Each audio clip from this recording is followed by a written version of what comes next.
What a place to hold a performance! No wonder Linny and Lynette were looking forward to it. Huh. Looks like there's a lot of people standing around the fountain up ahead. Oh, Archon, please bless us with a bright and healthy child. We pray. I don't know why you always feel the need to ask so much. I'll be happy as long as our child is healthy and lives a peaceful life. I guess if they're our kid, then there's no doubt they'll turn out smart. Maybe this is one of the customs in Fontaine. There sure are a lot of couples here.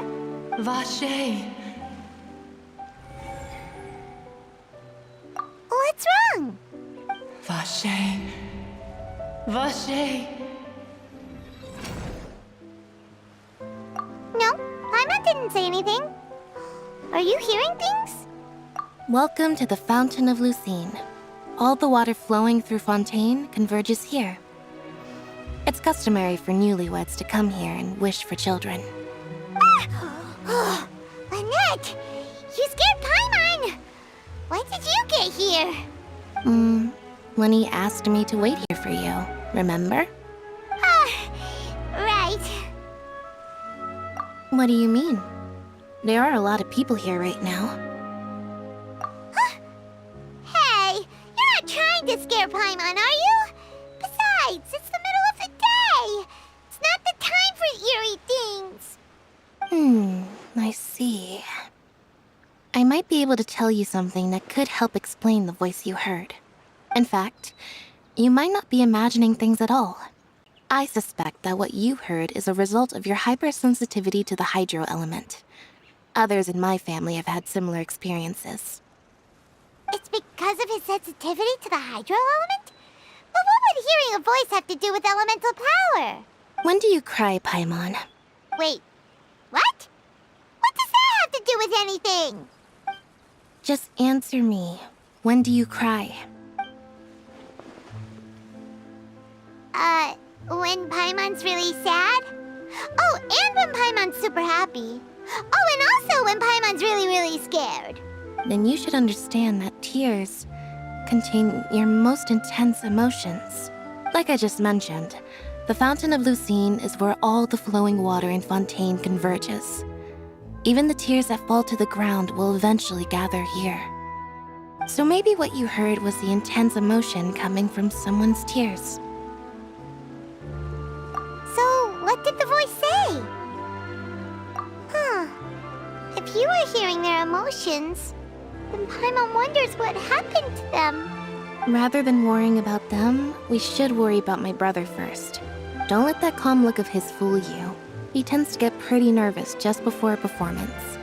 So chatting with Linny might help him relax a little before he goes on stage. Oh, right. That makes sense. Let's go in and see Linny.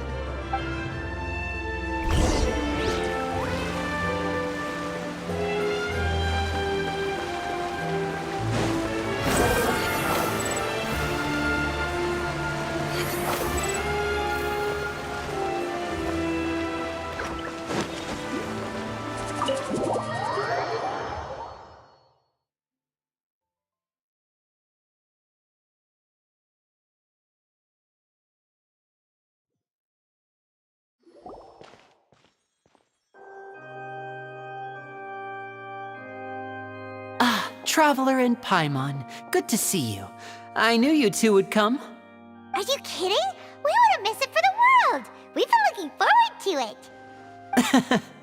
I can tell, judging by how early you've arrived. But you're actually right on time. The audience still hasn't started entering the venue yet, which means now is the perfect chance for us to take you to the best seats in the house. Wait just a moment, I'll fetch the tickets.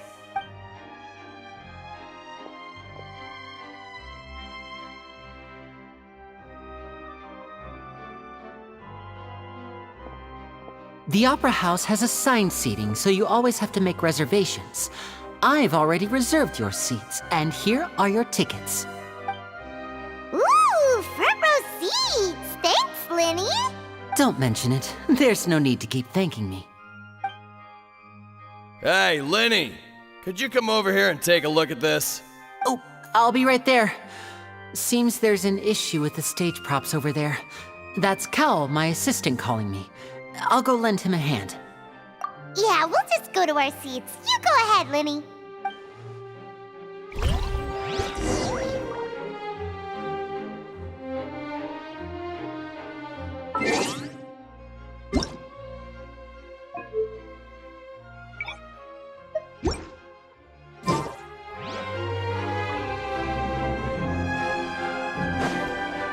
Squall Fury!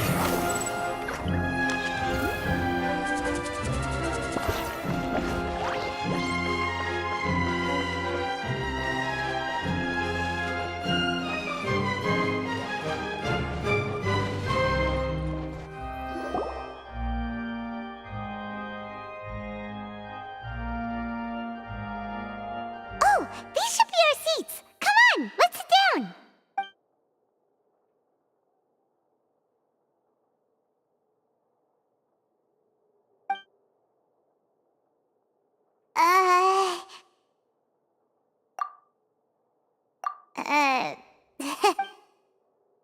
Hey, Traveler. Maybe we should strike up a conversation with the person next to us. Since we're sitting together and the rest of the place is practically empty still, it's kinda awkward if we don't say anything. Ah, you little... Of course you put this on Paimon.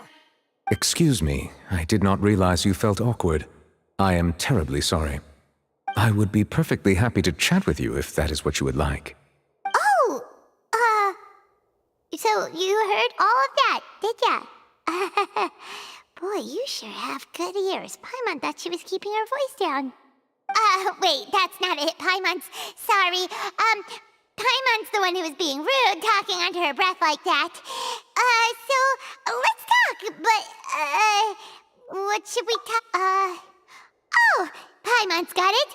You're also here early and sitting in the front. Are you a friend of Linny's, too? A friend, you say? Well, if Mr. Linny would like to be my friend, I would be more than happy to reciprocate. Oh, so you're not friends with Linny, then. Oh, this is getting more awkward by the second.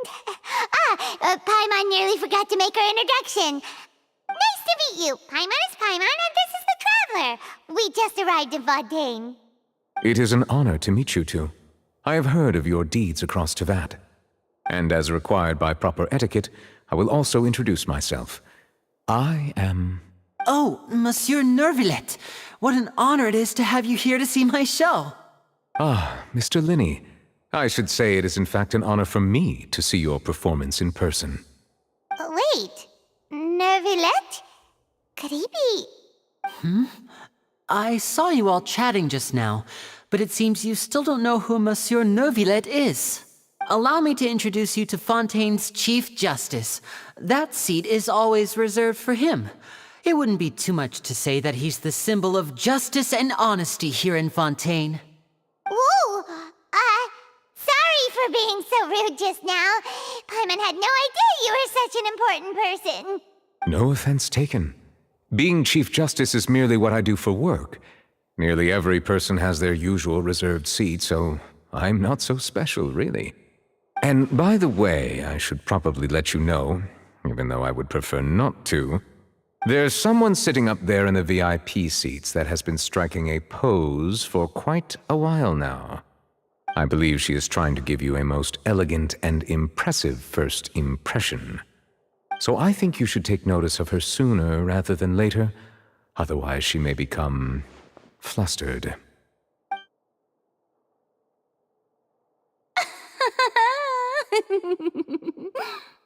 Huh? Oh, it's Farina, the Hydro Archon. Huh. She sure has a smug and satisfied look on her face. Guess she has no idea that you saw right through her act. Very good. That is for the best. No need to pay her any more attention. We may now enjoy the show. Huh? So is this what things are like between the Chief Justice and the Hydro Archon? All right, please wait just a moment longer. I've pretty much finished my preparations, and the performance will start as soon as the audience has made their way to their seats. Yay! The show's finally about to start! Paimon can hardly wait! Paimon's never seen a real live magic show before!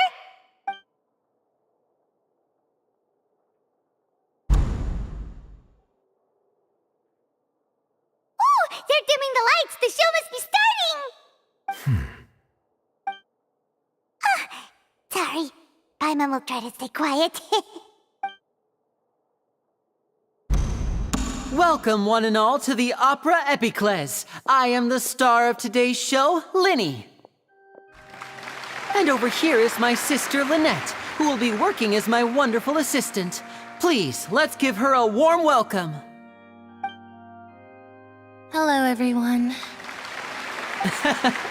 I know she may seem to be a little sleepy right now, but that's just a sign that she's nervous. Whatever. Now, some of you may be thinking, two vision holders who can freely manipulate elemental powers performing magic is not true magic at all.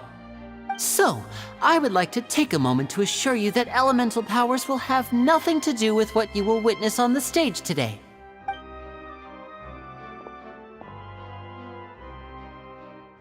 Both Lynette and myself have removed our visions for the show. That way, even the gods won't be able to help us. Oh, good point. That's what makes the show real magic. Now, without further ado, let the show begin. Lynette will now exit the stage to make some preparations. I know you might miss her, but don't worry. She'll be coming right back on stage momentarily. Perhaps in an unexpected way. I'm sure she'll be stealing the spotlight soon enough. Oh, and before I forget, there's one more thing I should say. You never know what can happen in the blink of an eye.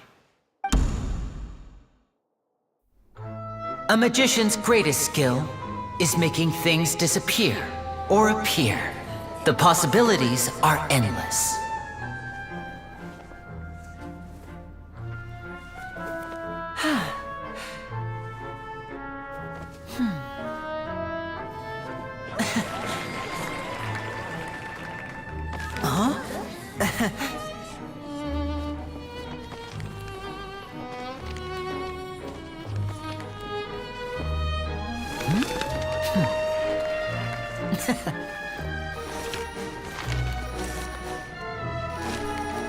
But this isn't what you came for. These little tricks, you've seen them all before. So it's time for something truly extraordinary, don't you think? This one's a little tricky.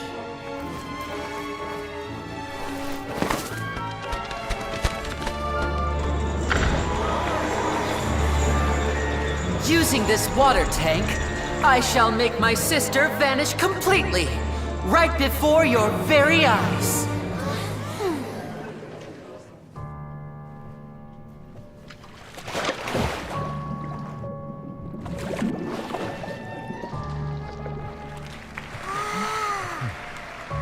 It's actually quite simple. She'll just turn into air bubbles and float right out of the top.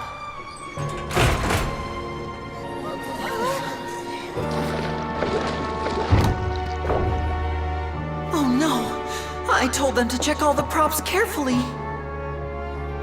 With the lid on, even air can't escape.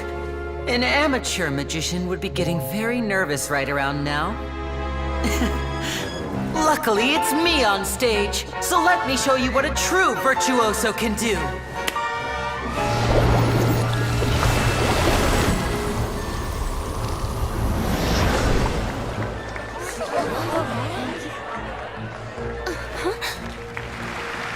Lynette, are you still there? Don't go too far. We don't want to use up all our magic. Hi, I'm back. Uh-huh.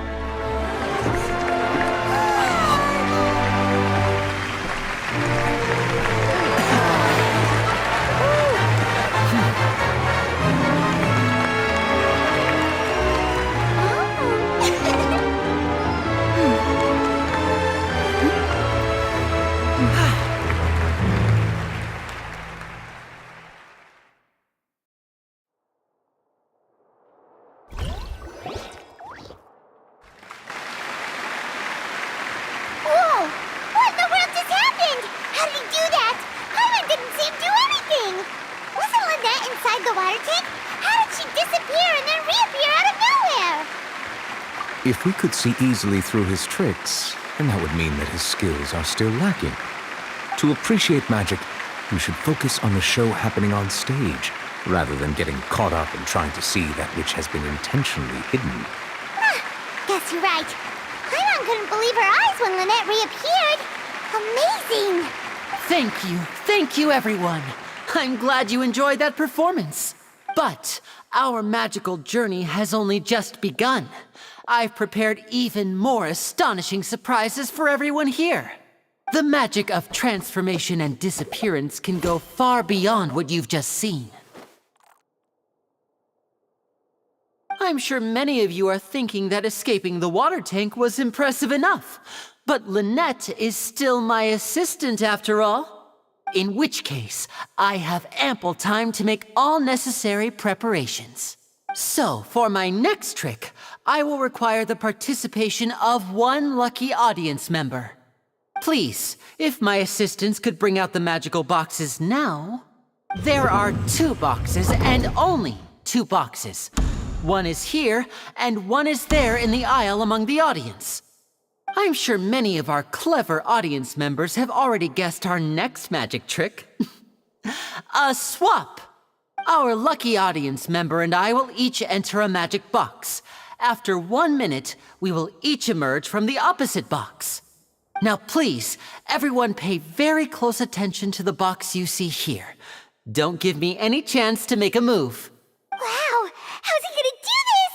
Hey, do you think this is all magic tricks, or does Lenny have actual superpowers?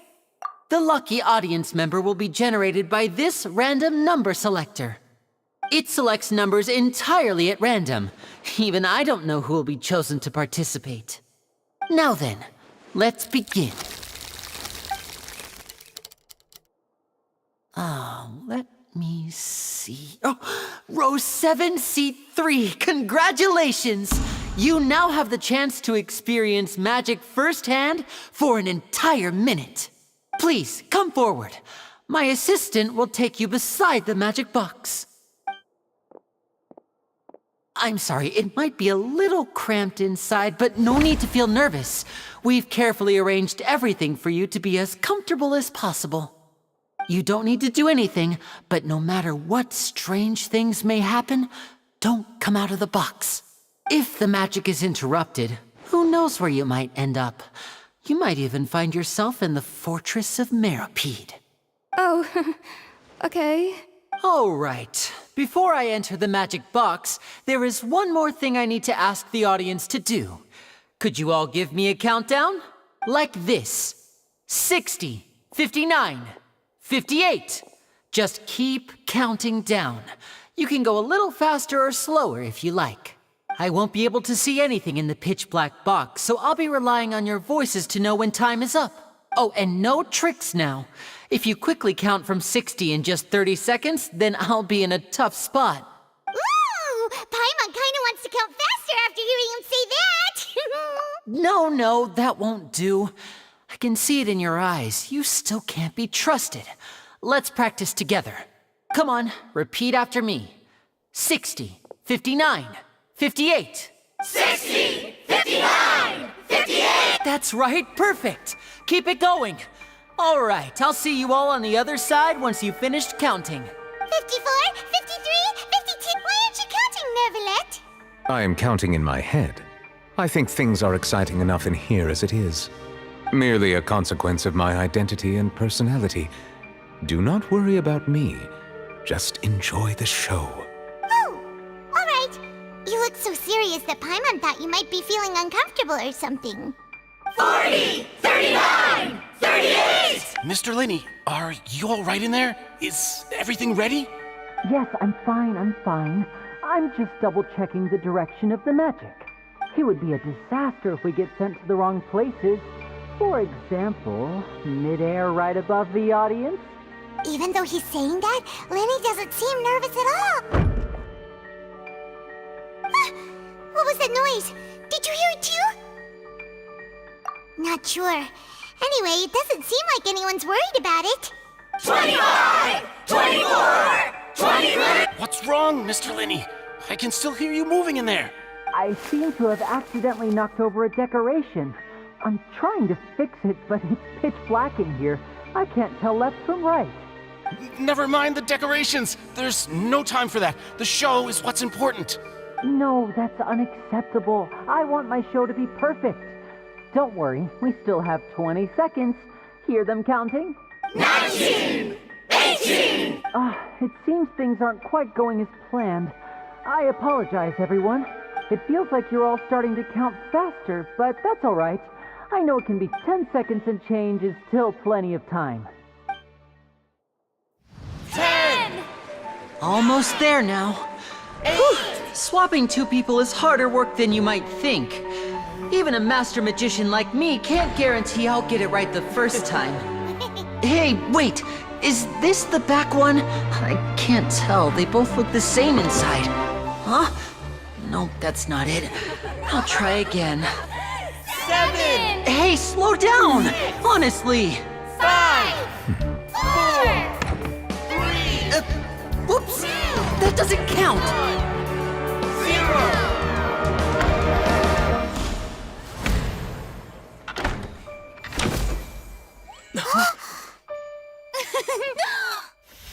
Ta-da!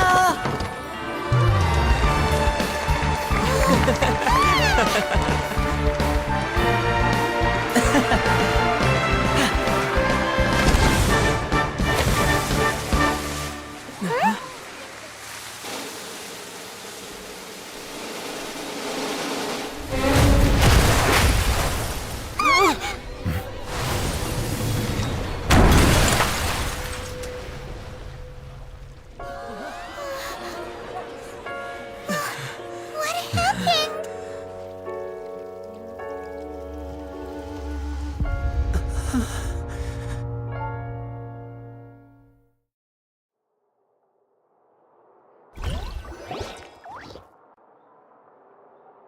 Huh? Is this part of the show? Mr. Lenny, you're going to use magic to fix the stage now, right? What happened? Oh no. Maybe this isn't part of the show. The girl was still in that box. This performance is over. Medical staff with me. Guards, secure the scene and detain all the performers. Seal the exits. No one is allowed in or out at this time. Yes, that's right. If this was just an accident, then we must investigate the cause. But if this was all part of some scheme, then those accountable will not escape the judgment of the God of Justice. No need to be alarmed, you two. We'll get to the bottom of this soon enough.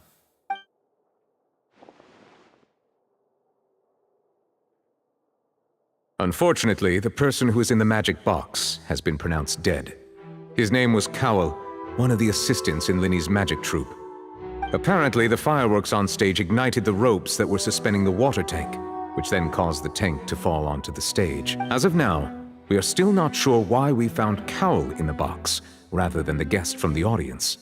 And after an initial search of the area, the guards have confirmed that the girl is nowhere to be found. It appears that this incident was not merely some mishap with the performance. And there are many indications that it is connected with the case of the serial disappearances of young women. The serial disappearances case? That's the case that Charlotte mentioned before. I know the truth. I can see through the whole thing. Really, using such a shallow and obvious mystery as his finale. Did he really underestimate us that badly? I say that our powerful magician, Mr. Linny, is now the prime suspect for the serial disappearances case. Huh? Why me? This whole thing was an accident. No, this all occurred during your magic show, did it not? The missing girl disappeared after being chosen, did she not? The deceased is one of your assistants, is he not? Now that I think about it, that whole speech about magicians making things disappear was nothing more than a provocation, a bald-faced challenge. That can't be right. How can Linny do this? He was in the box on the stage the entire time! We could even hear his voice! Besides, before the show, he told us that he would like to catch the criminal behind the disappearances! He couldn't possibly mean catching himself! Save discussion for a later time, please. Lady Farina, may I assume that your comments just now constitute an accusation against Mr. Linney and his associates, and that you are pressing charges? Huh? I just think that he... Well, I think it might be a little early to talk about formally pressing charges. But what Lady Farina said just now makes perfect sense. Looks like she's gonna personally deliver justice. A kidnapping and murder carried out under the cover of a magic show. Lady Farina said it all. I mean, of course, my dear people. But what excites me even more than the obvious truth before our eyes is the opponent I'll be facing. That's right. I mean you, Traveler. You'll support Linney, won't you? After all, he was the one who helped you the first time we met. Then there's no problem at all. You know, the Traveler and I already had a duel the first time we met. But with Linney's help, our little duel ended in a draw. But draws really are the most boring possible outcome. So, no more draws. Between the two of us, there must be a clear winner and loser. And what better place to hold such a riveting showdown and decide the true victor than here, on the grandest of stages, the Opera Epiclese! It wasn't a draw.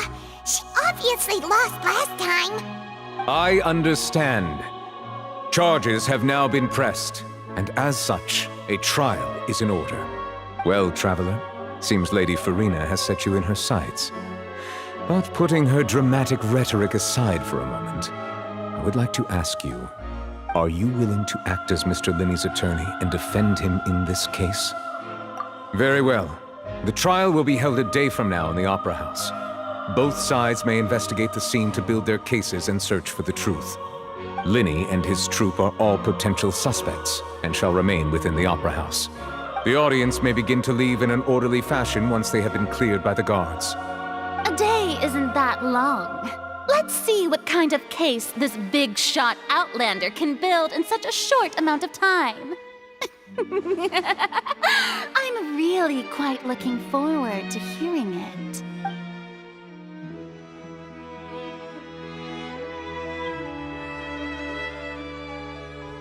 Linney!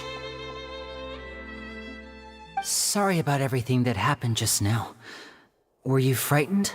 Of course! Who wouldn't be scared after witnessing an accident like that? Yeah, I'm a little shaken up myself. How could this happen? And poor Cal. I know you already claimed that you would defend me, but now it's just us talking. Tell me, do you think I could possibly be the murderer? I understand. Even I'm not sure what happened, so I can only imagine how difficult it is for you to grasp the situation. I'm sure everyone sees me as the biggest suspect at this point. But if you ask me, the whole thing is mysteries layered upon mysteries, such that all that's left is confusion. I don't know whether what happened there on the stage was purely an accident or not, and I don't know why poor Cal was in the box. As for how that girl chosen from the audience could suddenly disappear, I'm afraid I don't have any answers either. If someone tampered with my performance, then we need to figure out what they did. Even a skilled and knowledgeable magician like myself couldn't pull all that off in just 1 minute. Which is precisely why we need to investigate! As this book says, the impossible could not have happened. Whatever happened must have been that which is possible. Paimon bought them when we were reading at the bookshop in the city earlier. Pretty cool, huh? Don't worry, Paimon used her own savings to buy them. It wasn't from our travel funds. I think they look cute on you, Paimon. You have good taste, Lynette! That's the right attitude. Feeling depressed isn't going to help me now. I need to get back to my normal self. But with the guards watching our every move, it's going to be especially difficult for Lynette and I to prove our own innocence. Good thing you agreed to be our attorneys. Thanks for that. We'll be counting on you. Yes, thank you so much. Yeah, just leave it to us. Oh, since we're going to start investigating, Paimon has a question first. Where did Lynette go during the performance? Well, I'm afraid that would involve some of our essential trade secrets as magicians. The secrets behind our magic are past saving, Linny. I suppose you're right. The truth behind our tricks is going to be important evidence that will be weighted during the trial. 'Tis truly a pity. As a magician, our magic show is a work of art. We've poured countless hours and spared no effort in perfecting it. But if revealing our secrets will help you uncover the truth behind what happened, then it will be well worth it. We should go somewhere else if we're going to discuss our magic tricks. We'll go speak with the guards, and in the meantime, you can go investigate the stage and the seating areas. All right, let's go have a look while the investigation teams are still here. Detective Paimon is on the case!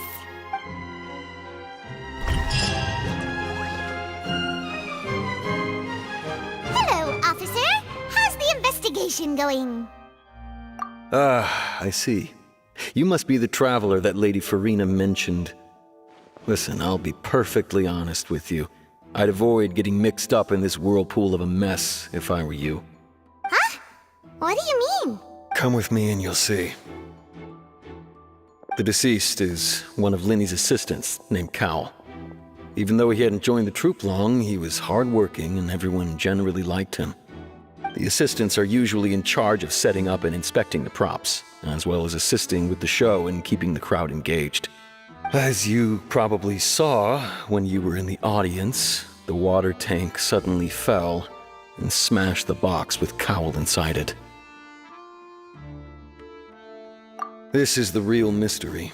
We've already searched the scene and were unable to find any traces of the girl. However, if you look carefully, the box was positioned directly under the water tank. The ropes holding the tank were then burned by the pyrotechnics on stage, causing them to snap. All these factors lining up so perfectly makes it hard to see this as a mere accident. If anything, the more logical explanation is that the whole incident was intentionally planned, and Linny is the most likely person to have access to all these areas. But he doesn't have a motive. Are you both good friends of his? Well, you can't say we're good friends, but we've known each other for a little while. So in just a short time, he was not only able to win your trust, but even convince you to act as his attorneys. I know there's no such thing as magic. The real trick of a magician is holding the audience in the palm of their hand. I've seen a lot of cases, and I can tell you that people are the least reliable kind of evidence. Sorry, I tend to be pretty straightforward. Just know that I'm warning you for your own good. Anyway, you may investigate the scene of the crime yourselves if you're curious. Who knows, maybe you'll be able to come up with some new evidence.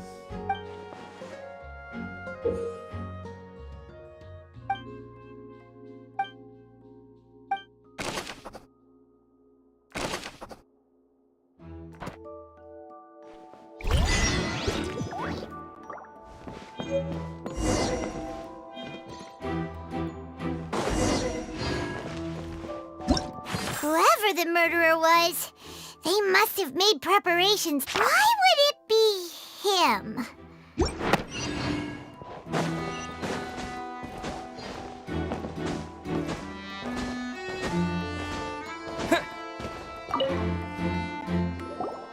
I see that you're investigating the area. Well, it just so happens that I'm interested too. If you find any new and interesting leads, be sure to share them with me, all right? We don't have too many thoughts yet. Then why don't I tell you my hypothesis first? The way I see it. And I'll start it with that loud thud. The thud? Oh, you mean the sound that happened during the countdown? Yes, exactly. It wasn't terribly loud, but I suspect that most people heard it. It's just that everyone was awaiting the results of Linny's trick with bated breath, so no one paid it much mind. But now that the incident has happened, the thud has become an important clue. That I'm of the opinion that it may have been the sound of Linny's accomplice. Lynette, perhaps. Jumping atop the water tank or something like that. And when the pyrotechnics went off, she cut the rope, sending the water tank crashing down. Wait, wasn't the noise we heard too loud for that? Perhaps the balance wasn't right, leading to a particularly rough landing. Oh, that's true. I suppose I must reconsider. That does remind Paimon, though. What was with that sound?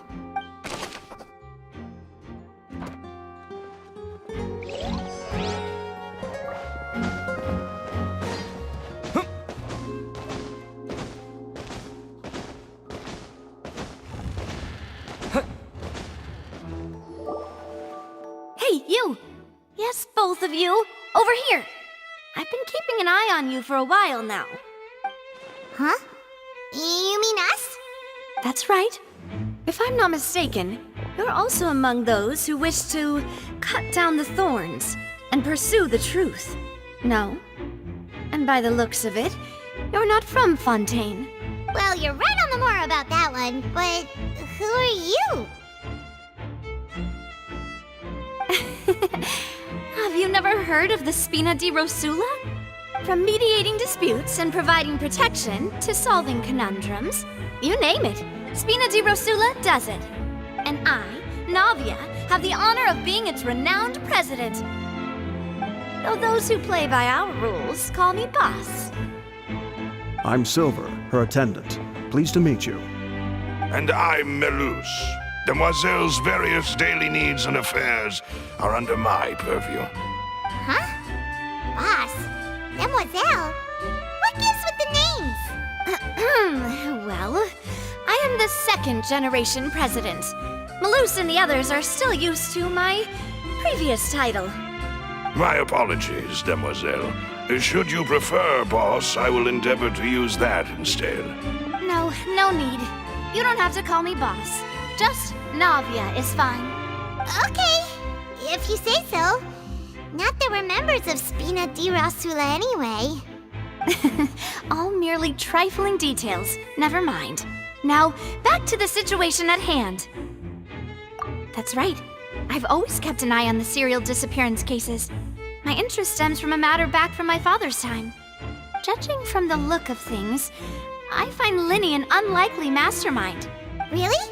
We think so too! That's why we're looking for clues now. But how did you come to that conclusion?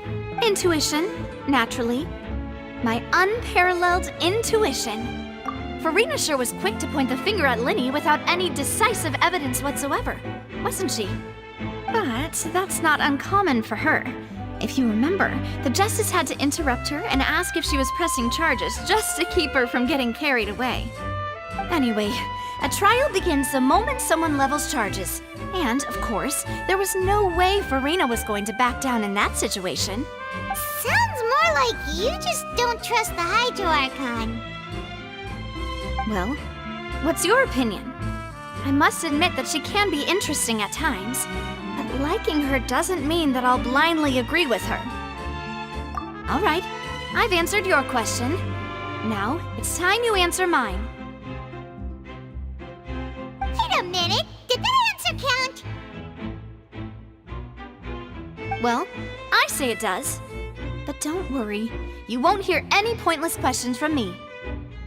In your opinion, do you think it's right to treat a trial like it's an opera? Well? And why would that be?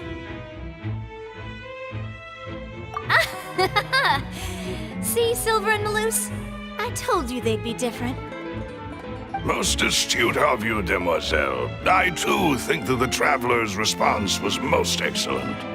No matter how wonderful the script or how fervent the audience's expectations may be, the trials that go on stage here must be based in fact. And if that can be done, boss, then... All right, that's quite enough, Melus. Anyway, I like your answer. You passed with flying colors. Now, I need to make some preparations, following which our joint investigation shall commence. You two shall be my assistants. Wait! Since when did we become assistants! Oh, well, I can be the assistant. Sure. Or your companion, if you like. I'm really not that fussy. That's more like it. Far be it from me to brag, but I believe that Demoiselle's intuition will be instrumental in uncovering the truth. You wish to save a friend from false accusations, and we wish to unravel the disappearances. In this sense, our goals are aligned. You have a point. Huh. You're quite the talker, aren't you, mister? And what about you over there? What do you think?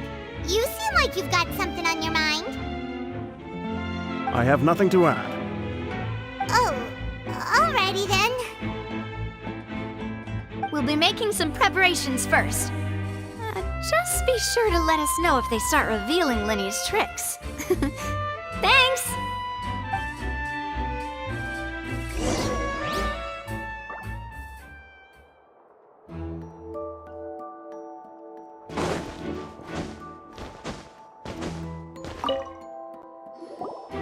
Sorry, but no one can freely enter or exit the Opera House at the moment. If you wish to leave, you must register your identity with us first.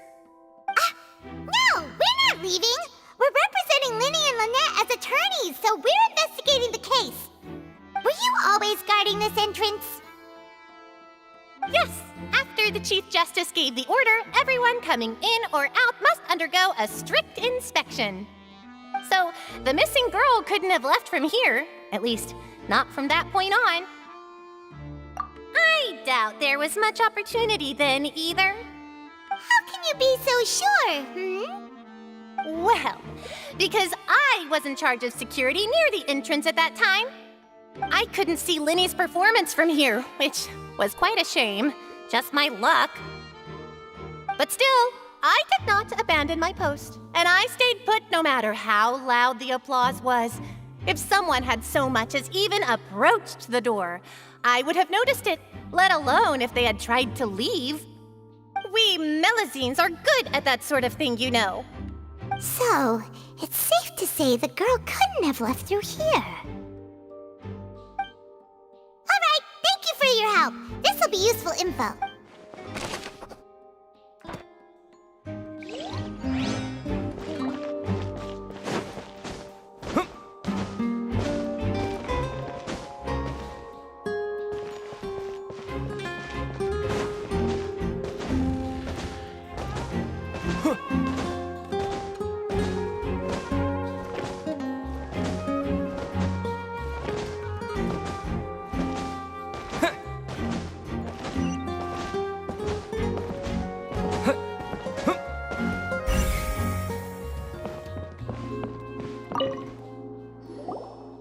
So this is the rope that broke and caused the water tank to fall. The rope looks pretty durable. How can it be burned through so quickly by fireworks? Why are you suddenly so serious, Traveler?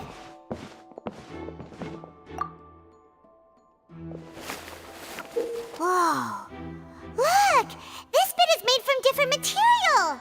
Most of it was burned away, but there's still a little bit of it left. So if a rope meant to hold something was made with that kind of material in it, then that means... Wait, why don't you write all this down? Let's take notes.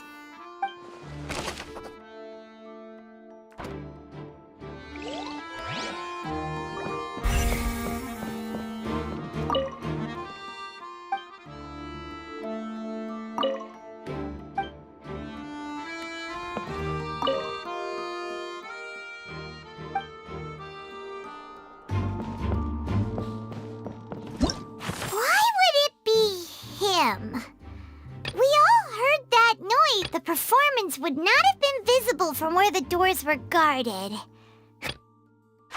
Whoever the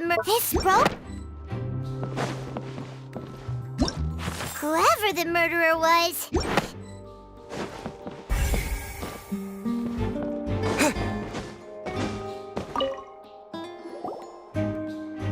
The investigation team has some new findings. Turns out there's an issue with the random number selector after all. See, I told you. What if the machine picked some big guy's seat? You think the murderer would have still made his move then? Sorry to interrupt, but we're helping Linny and Lynette with their side of the investigation. What were you saying about the number selector? There's something wrong with it? You're trying to help them? That'll be a tall order. Linny used the machine to pick a random member of the audience during his performance, right? The lucky girl that later disappeared. Well, we thought there might be a serious problem with the machine, so we had it taken away for further inspection. It turns out that the seat number it picked wasn't random at all. The machine picks that same number every time. I'm sure you already know that you have to make a reservation in advance to get a seat, regardless of whether it's a trial or some performance. In other words, Linny knew who would be sitting where from the very beginning. That much checks out. Linny reserved our seats for us, too. Bet you see why I was saying it'd be tough to make a case for Linny. Even though it's bad for Linny's case, Paimon had better write it down.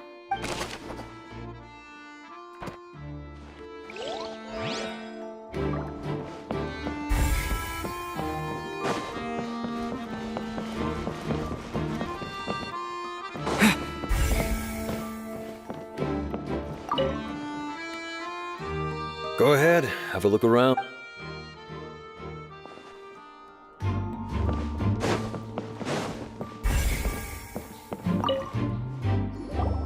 Hello there. What are you investigating? Oh, this location has also been cordoned off because the Magic Troupe members are currently considered prime suspects. The investigation team is still collecting evidence. The seats were all booked in advance, so we were able to deduce the missing woman's identity by checking the guest list. Sure, it's not like this is confidential information. We will publish it later anyway when we petition the public to help us find the missing person. Her name is Halsey. She's a painter from Fontaine who's made a bit of a name for herself. Apparently, she wasn't a regular at the Opera House, but she'd been feeling some pressure with her work lately, which made her decide to come see the magic show. The Magic Troupe members all claim not to know her, and we have looked into her social connections. It seems that she has no personal grievances or conflicts of interest with the suspects. Simply put, she wasn't related to the Magic Troupe at all, which matches the features of the previous serial disappearances. Were the victims of previous cases also chosen at random? That's how it seems to us, in any case. Apart from the fact that they were all young women of around the same age range, there really weren't any other connections between them. Okay then. No need to be so formal. If you do happen to see the missing girl, please be sure to contact us. It is of utmost importance that we get to the bottom of these disappearances.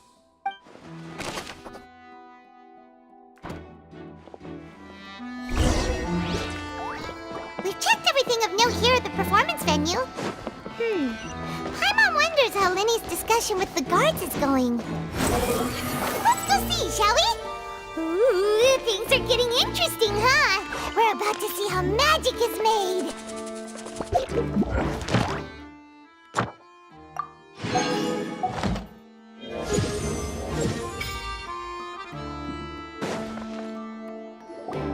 Understood. Then I will be going with you. Just so you're aware, I will be monitoring your actions and making notes as necessary. Very good. Thanks for being so agreeable. I'd pull a rose out of my hat as a gift for you if I could. You may spare the pleasantries. I'm just doing my job. You've arrived. Who's this? Me? I'm Spina di Rosula's guardian angel. If you've got a problem, I've got the firepower. Sorry, I got a little carried away there. Call me Navia. I'm a partner of theirs, and will be helping investigate this whole situation. And these are my companions. Would you mind if they join as well? Fine by me. Oh, new helpers? I would be most grateful. Well, let's just say we're tagging along. It's not every day you get to see the secrets behind magic performed on such a large scale. I appreciate your kind interest. Come with me. We'll be heading below stage. Huh? Below stage? Yes, a world of secrets is hidden beneath this magic box, prepared specifically for this switcheroo trick. But before I reveal everything, you should have a look first. Notice anything strange here?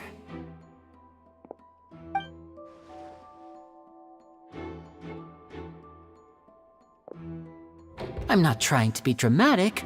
Remembering the details of a trick will help you understand the methods used to perform it more easily. Huh. Weren't there balloons and other decorations here? Ah, good eye. That said, you're still far from discovering the answer. The back? You mean the inside of the door? What's different about it? Paimon didn't notice anything. Very good indeed. I thought you might not be able to catch that, given that you were sitting in the first row. The back of this door was patterned. Those patterns are now gone, replaced by a smooth wooden board. So, if you put 2 and 2 together, what do you get? Exactly. All right, let's go. I'll tell you how it works as we head down.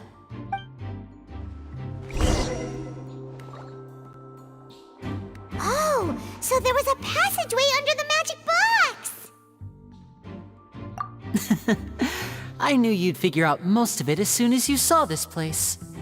The 2 magic boxes are positioned right above the 2 entrances of the tunnel. See this flatbed trolley? The box with the lucky audience member in it would be shuttled over to the other side using the trolley. This trolley can raise and lower and even rotate, ensuring that the box will face in the right direction. I see. So that's the purpose of the box inside another box. Precisely.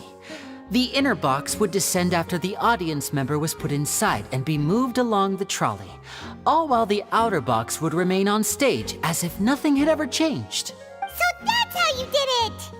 Once the box was lowered, the trolley would store some energy through this device here, with which it would complete the rest of the steps. The audience member would only be able to feel some slight movements in the dark, and by the time she walked out, she would already be back on stage. Right! You were talking that whole time, and you even came out for a moment near the end! Ah, yes.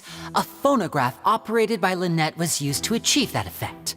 My assistant and I had already scripted our conversation beforehand. When the countdown began, I had already gone to the opposite box via a tunnel using that ladder. And what about Lynette? Where was she? I was in the mezzanine space in the back of the box. Oh, interesting! That's how we were able to coordinate Linny's lines with the assistant. And by the way, I was the one who walked out of the box at the end. I mean, we are twins. All it takes is a change of clothes and no one can tell who's who. And that's my favorite part of this trick. Only Lynette and I can perform it.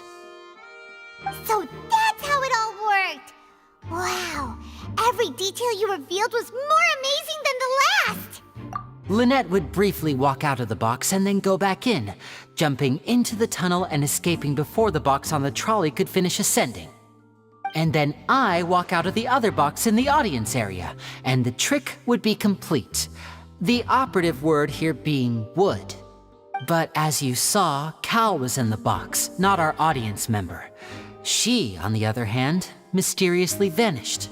We really don't know how that happened. If not for that interlude, this would have been an astonishing trick. I probably never would have figured out how you pulled it off. And yet, to think that someone was able to use this magic trick to commit a crime. Could we have a look around?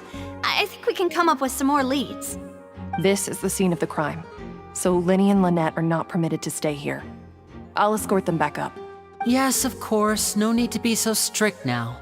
I won't disappear into thin air, you know. Thanks, everyone. We're counting on you.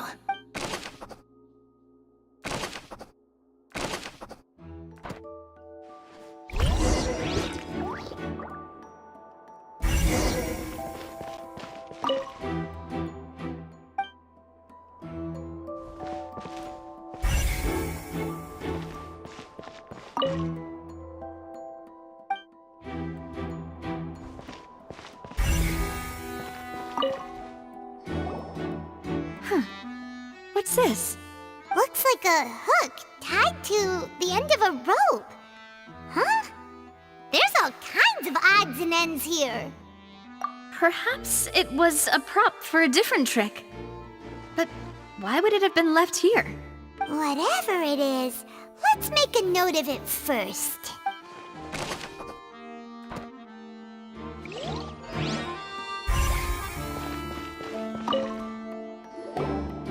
The floor is wet. Please be careful not to slip. Speaking of which, why would there be water here? Oh, Paimon knows!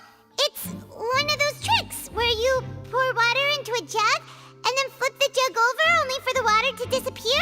And here's a broken vase! Huh. Did the trolley knock it down while moving? That can't be. The trolley moves along tracks from start to finish. It couldn't have hit the vase at this distance. Let's note this down too and think about it later.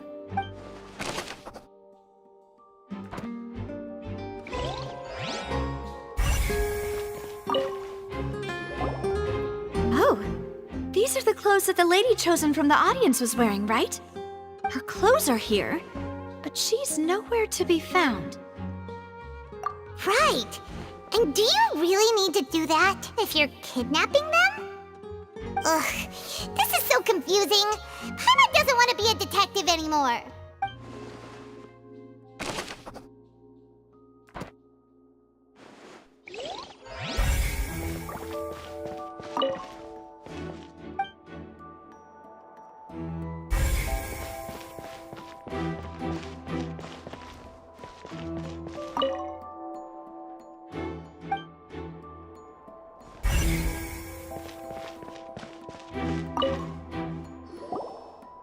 What is this place?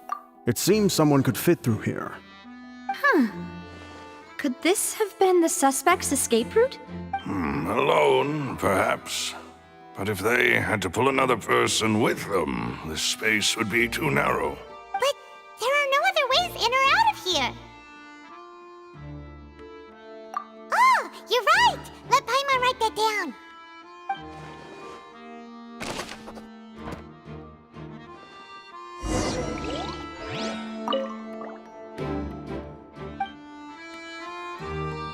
Seems we're just about done investigating down here. Yes, let's head back up.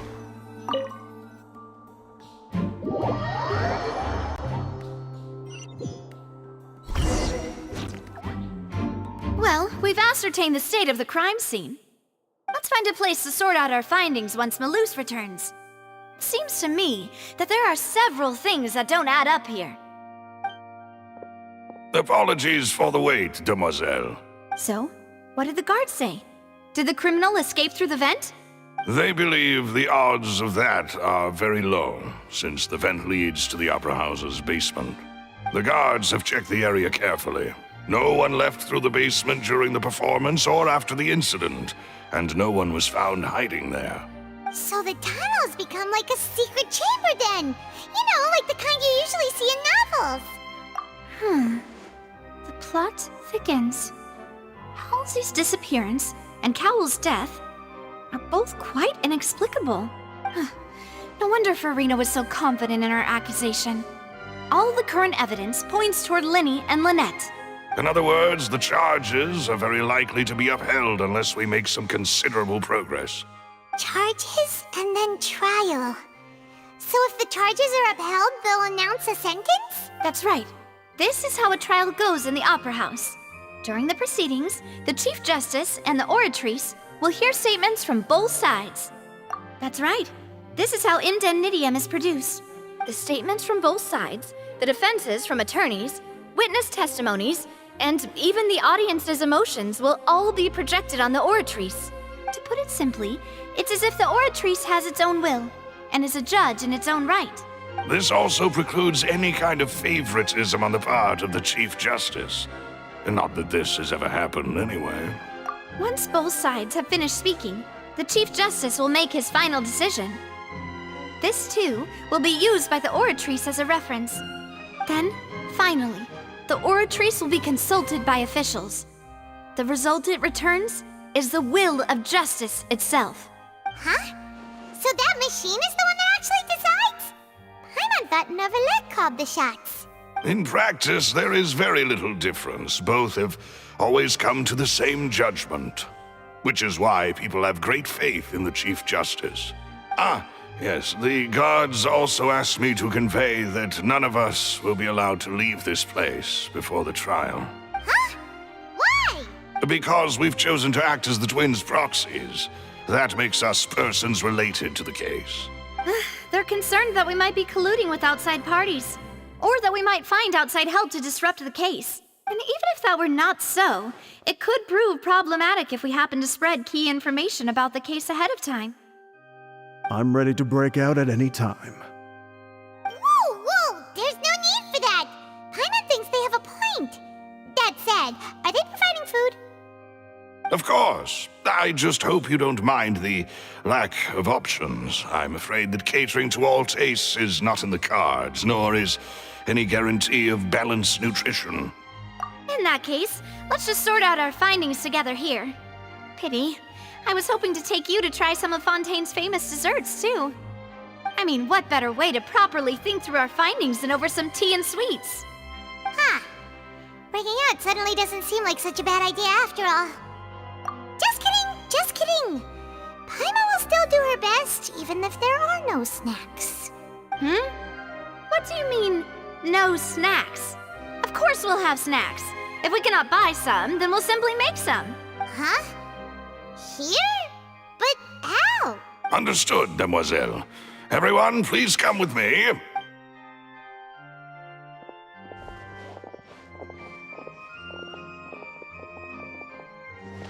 Wait, you're carrying a portable stove with you? Yes, I must be prepared to meet the Demoiselle's baking needs whenever the fancy strikes her. I have eggs, sugar, and almonds at the ready. Good work, you two. Then I'll get to it. Please sit tight for a moment. You'll get to taste my awesome snacks soon enough.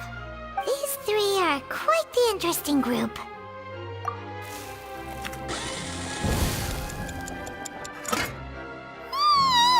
And Paimon thought it smelled good while it was still in the oven!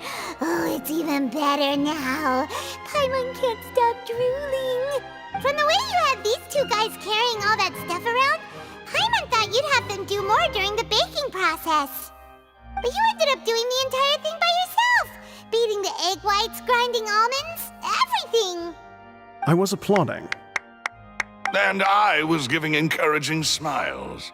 Paimon was just thinking, aren't you worried about getting your fancy dress dirty beating egg whites and baking like this?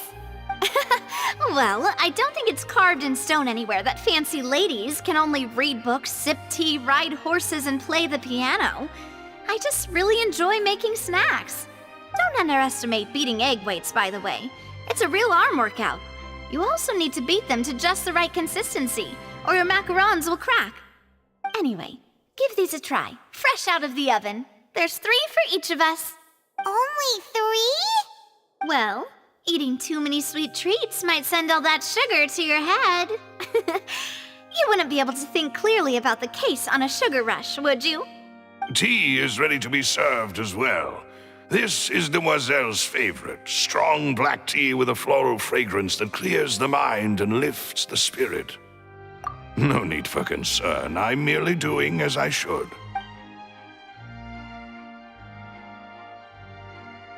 All right then, down to business.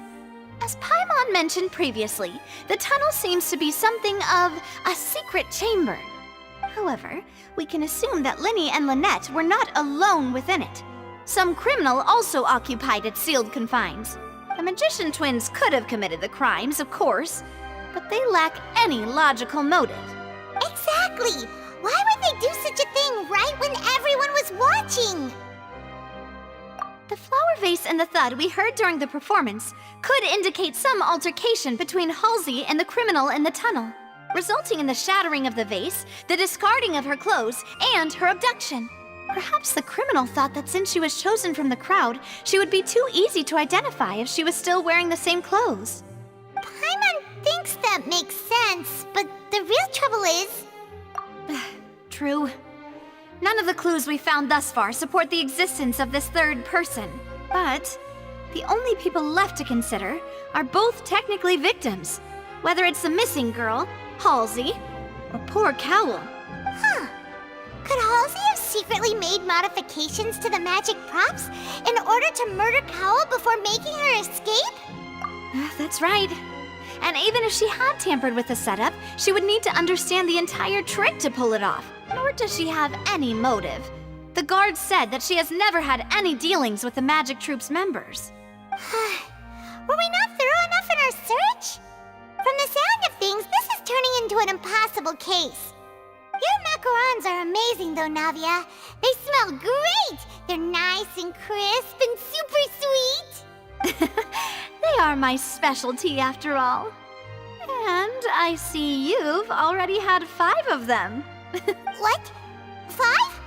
Oh, that can't be right. Paimon only counted 3, honest! Please don't worry about it.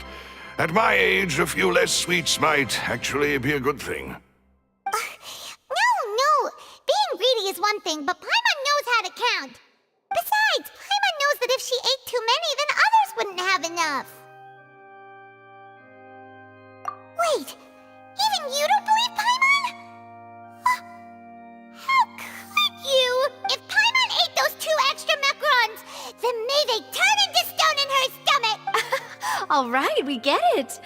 Well, I suppose one of us might have gotten too engrossed in our chat and eaten them by mistake. No big deal. Maloose, set up the stove again if you would. Huh? What are you doing? Making sure everyone gets 3 macarons, of course.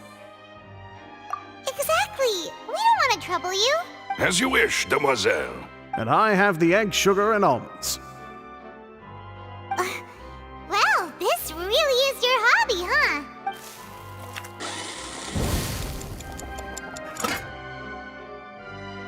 Well, that's it for snack time.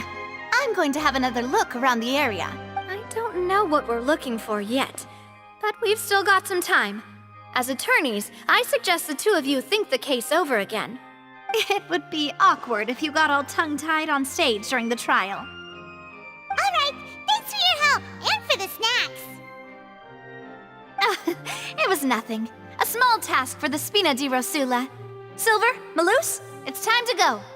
I'll be back if I find anything new. All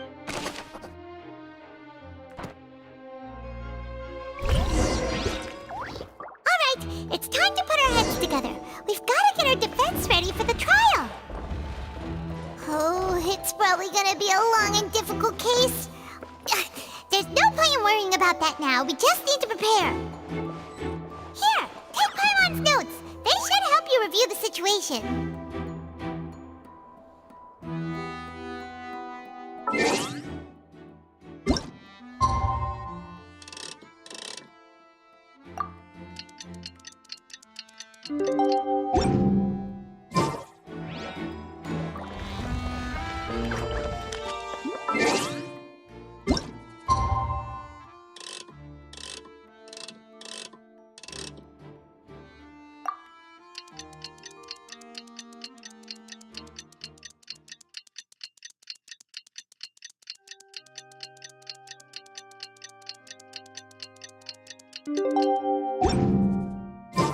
There's no need to exchange pleasantries. The wind rises.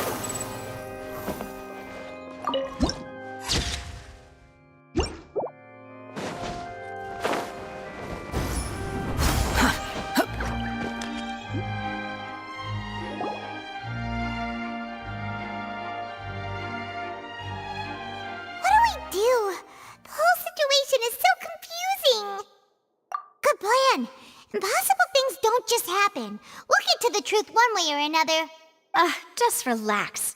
Even if everyone else suspects Lenny and Lynette, at least we will be supporting them from the stands. Besides, I doubt Farina understands any more about what happened than we do. Thanks, Navia. Well, we'll be going then. Best of luck to you.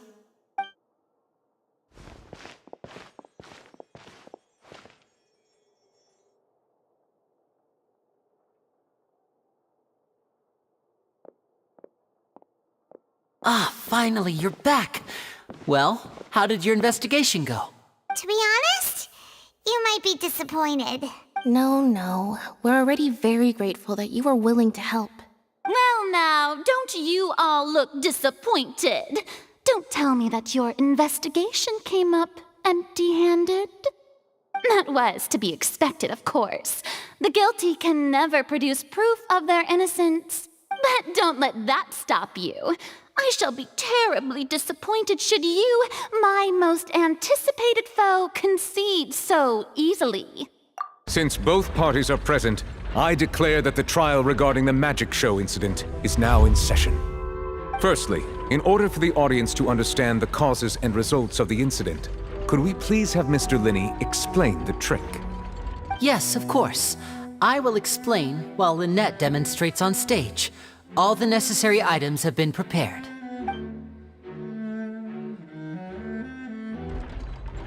Thank you, Mr. Linney.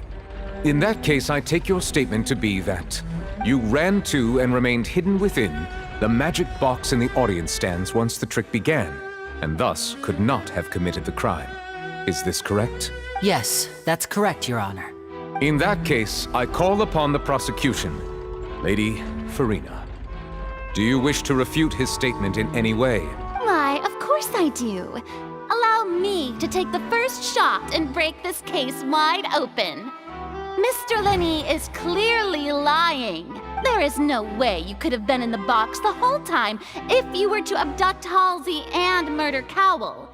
In fact, I'd say you were hardly in that tunnel at all. That is simply your hypothesis based on the presumption that I'm guilty. Oh, is that so? And if I may ask, what did you hear while you were inside your box? The roaring countdown of the crowd, of course. That's how I kept track of the time and built anticipation for the finale. And you didn't hear anything else at all? Nothing that might leave an impression of any kind? No, nothing. I see. But when the count reached 30 seconds or so, there was a thud. One so loud that I believe practically everyone heard it. Huh? Hey, hang on. Something's not right here. Yeah, I'm sure he could have heard a noise that loud from inside the box. I was right by the box, and I definitely heard the thud. Look at those scales. Could those mean... Well then, ladies and gentlemen, allow me to use the words of the magician himself. You never know what can happen in the blink of an eye. Indeed, it seems his alibi can also collapse in the blink of an eye. Of course, I have armed myself to do far more than smash your alibi. Confidence cannot go unfounded, and my foundations are rock solid. Tell me, aren't you and Lynette actually from the House of the Hearth? The House of the Hearth? No wonder they did something like this. So the serial disappearances were the Fatoui's doing. Now it all makes sense. I've got a feeling that what happened on stage probably wasn't just an accident. That's irrelevant. Our identities have nothing to do with what happened. Indeed. Then perhaps you could tell us everything that happened during that 1 minute. Your first priority is to prove yourself innocent after all. I'm sure there is little that needs to be kept secret now. Unless your script already has holes in it. The Outlander is speechless. My, oh my, don't they look flabbergasted? Now comes the infighting and discord, I suppose. Good thing I made all those preparations. Seems the all-nighter I pulled last night is really paying off. Hey, Linny, why didn't you tell us this before? Order! Order! Mr. Linney, allow me to re-establish the facts. Lady Farina has raised 2 points. First, when the thud was heard in the Opera House, you were neither in the box nor the tunnel. Second, you and Ms. Lynette are both members of the House of the Hearth. Are these claims true?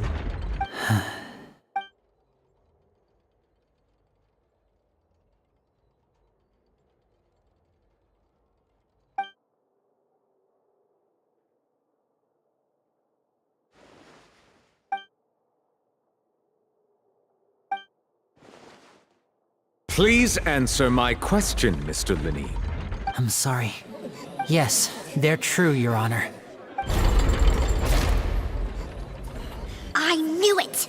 Well, that's it. We might as well move on to the sentencing already. What should we do now? Granted.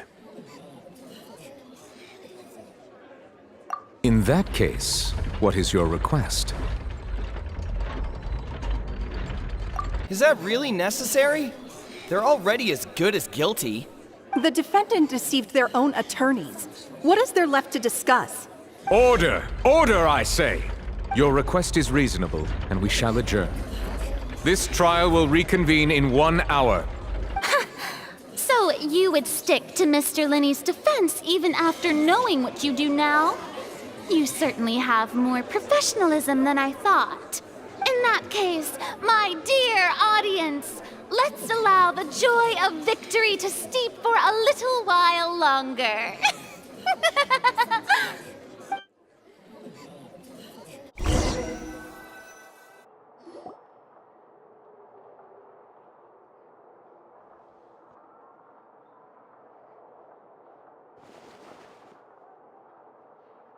Well, this is awkward. I didn't think the Hydro Archon would dig all that up. I'm sorry, Traveler and Paimon. Yeah, sorry. Paimon doesn't know where to start. We trusted you two. We based our entire reasoning on the assumption that you weren't bad guys. Not to set the wrong tone or anything, but Paimon's really mad! I'm very sorry. I know you're angry, and reasonably so, but please, let me explain. I know you've clashed with the Fatui several times before. I wouldn't be surprised if just hearing the word is enough to make you upset. But our organization is very, very large, and the Harbingers have very different personalities and goals. Right now, we want to save people. As many as we can. That's right. I'm sure we're on the same page when it comes to this nation and the disaster that its people might face. I knew if it weren't for our respective identities, we could become good friends. That's why I didn't wish to flat out lie to you, but chose to hide some details instead. The truth is very important, but being completely transparent about everything would see us spending more effort than we need to. Right. So, you be the judge. Heck, if I were you, I fear that I'd even struggle to trust me at this point. You met a Fatus who works as a magician, a trickster by trade. All by coincidence, too. But still, I'm asking you to trust me. I am no criminal.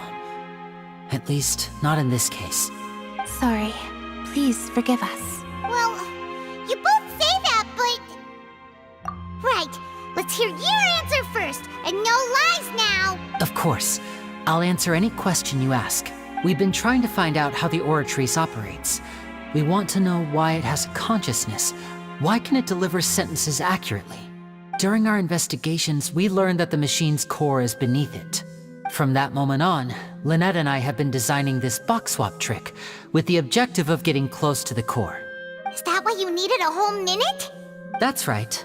In truth, the audience would take about 75 seconds to count down from 60, while I would only need 15 to get to the opposite box. So, after jumping into the tunnel, I accessed the Opera House basement via the vent, and went to investigate the room in which the core is stored. That air vent was created during the construction of the tunnel specifically to execute this step. Well, nothing. As soon as I reached that room and was about to investigate, I heard someone's voice. Which should have been impossible, of course. I was quite certain that I was the only one in the room. That voice seemed to recognize me and tried to speak to me. I chose to err on the side of caution and retreated the way I came. On the way back, I saw the broken vase and the clothes on the ground, but the countdown was almost finished, so there wasn't time to give it any thought.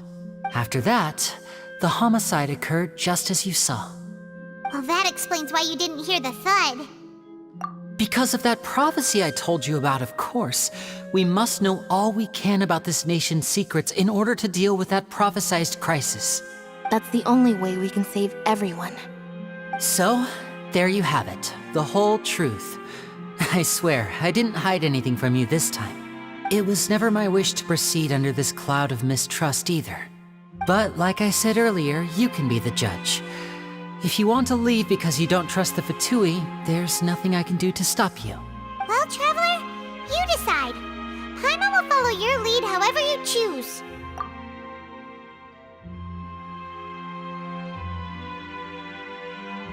Okay, thank you.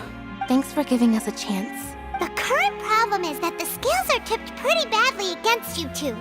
If we want to refute the Hydro Archon's accusations, we're gonna need a seriously watertight defense. Huh?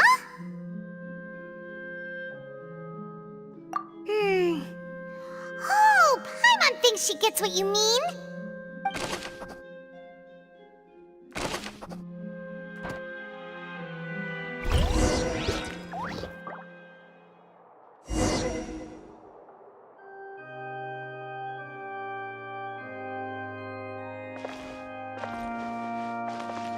Squall and Fury!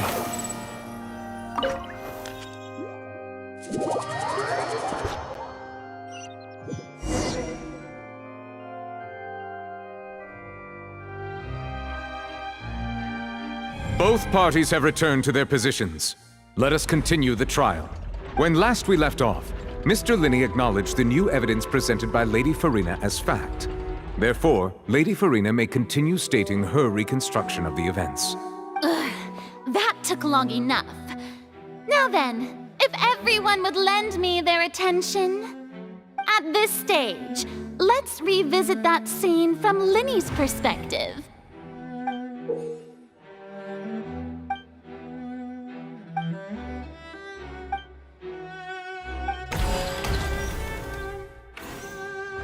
As the countdown began, he entered the tunnel.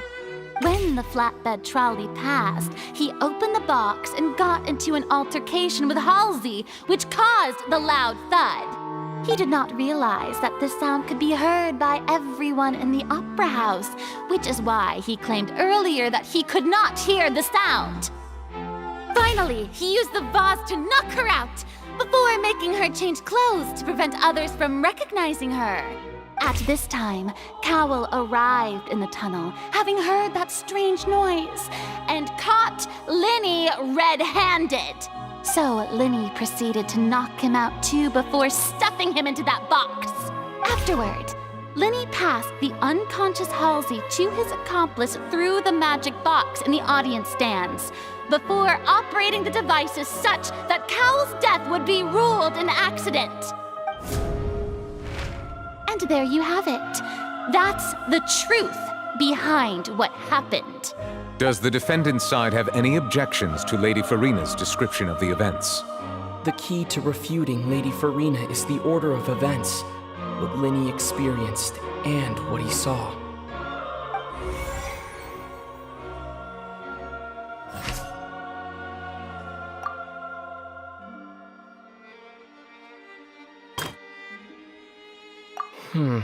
Seems this won't produce a particular...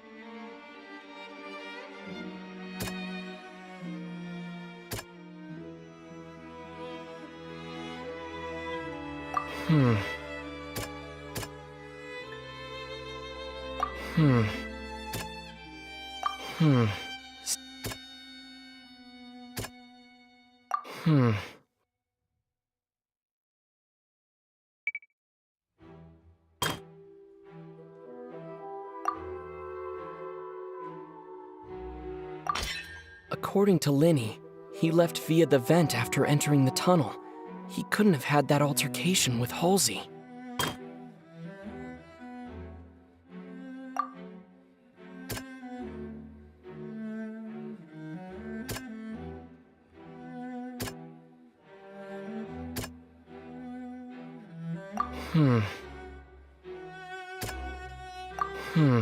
See. Linney went to the room that contains the Oratrice's core. This is the actual truth.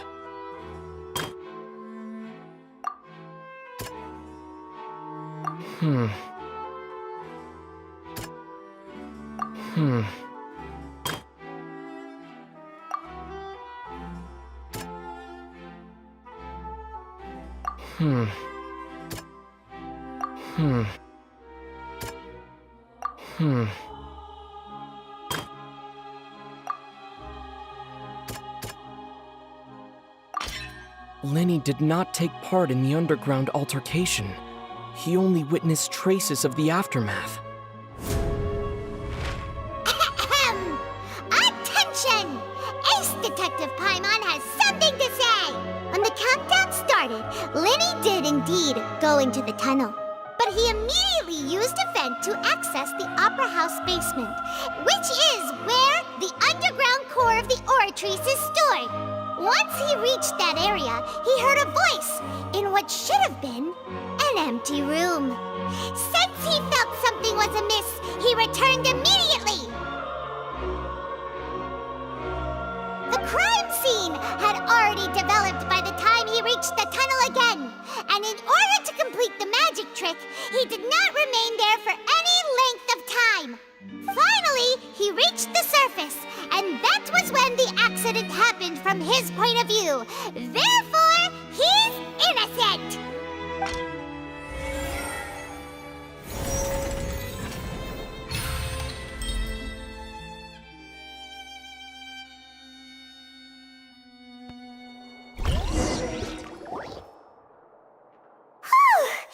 Paimon did it!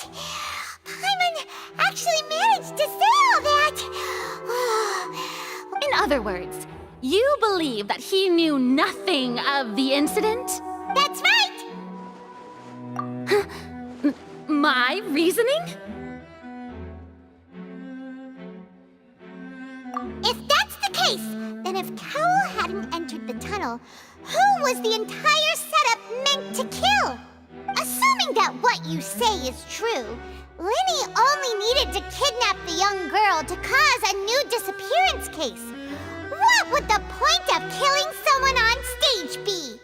Oh, they have a point. That's right, you tell him!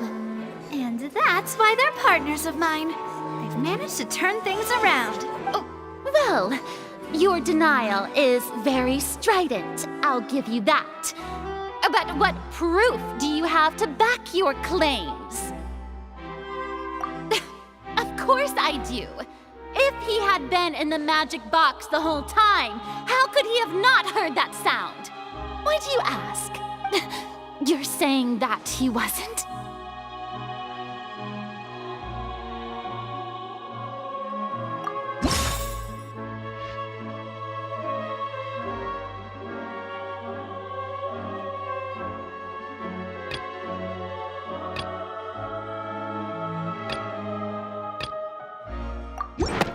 Are you sure we don't need to give this more thought? Paimon thinks...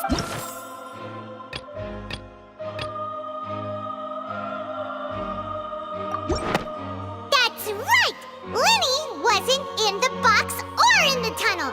That's why he didn't hear anything strange during the performance. This means that when the crime happened, Lenny had already entered the basement via the vent. The same clue you used to disprove his alibi has now become the best proof! Ha ha! How do you like that? Well played. To think you'd use such logic. Well then, if it wasn't Lenny who committed the crimes, then who was it?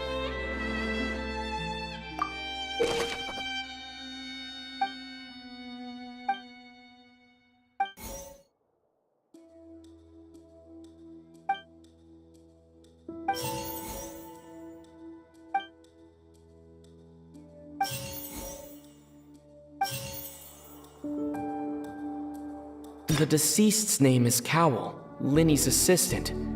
He would have been able to tamper with the equipment.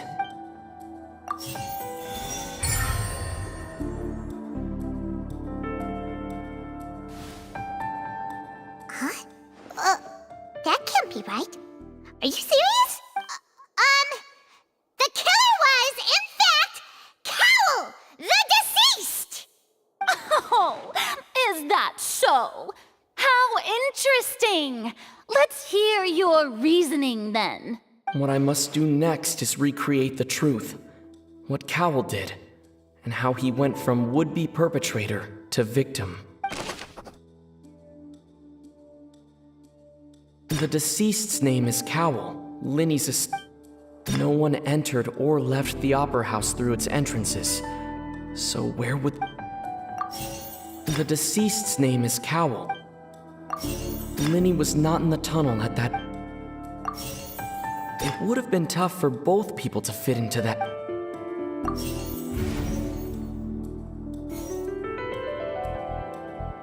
Linny was not in the tunnel at that moment.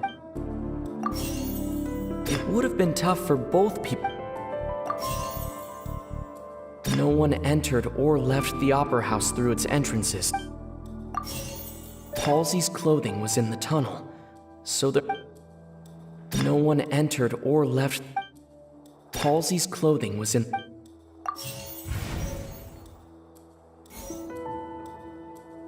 No one entered or...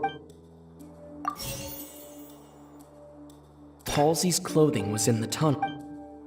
The deceased's name is...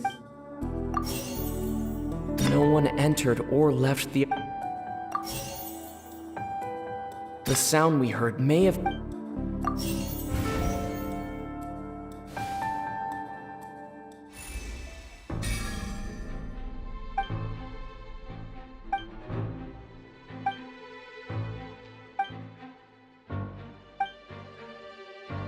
What's wrong, Traveler? Are you still having trouble figuring things out? I see how it is. So this was all just a bluff. And here I thought you had something to show for it. But it seems you're still far from the truth. Look, since we're at a dead end, why not consider a different track? Just like the trick as it transpired, the end result must have been utterly different from the magician. If only we knew how Halsey disappeared. Well, that would be nice, but the tunnel only has 3 exits, and none of them seem very likely. And it's not like this is a magic trick where you can just make a real live person disappear. Excuse my interruption, dear opponents, but do you not see that the crowd is growing impatient? There is no greater sin in this opera house than an awkward delay in the performance.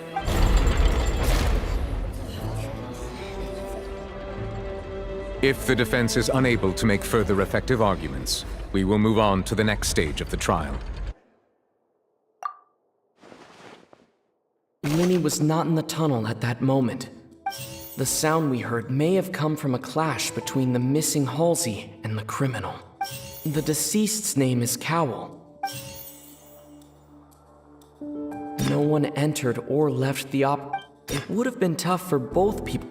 The vase was not broken.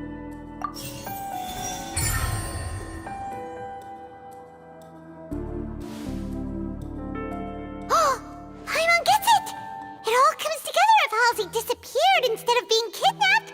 Lynette escaped from the water tank, vanishing gradually and leaving only clothes behind.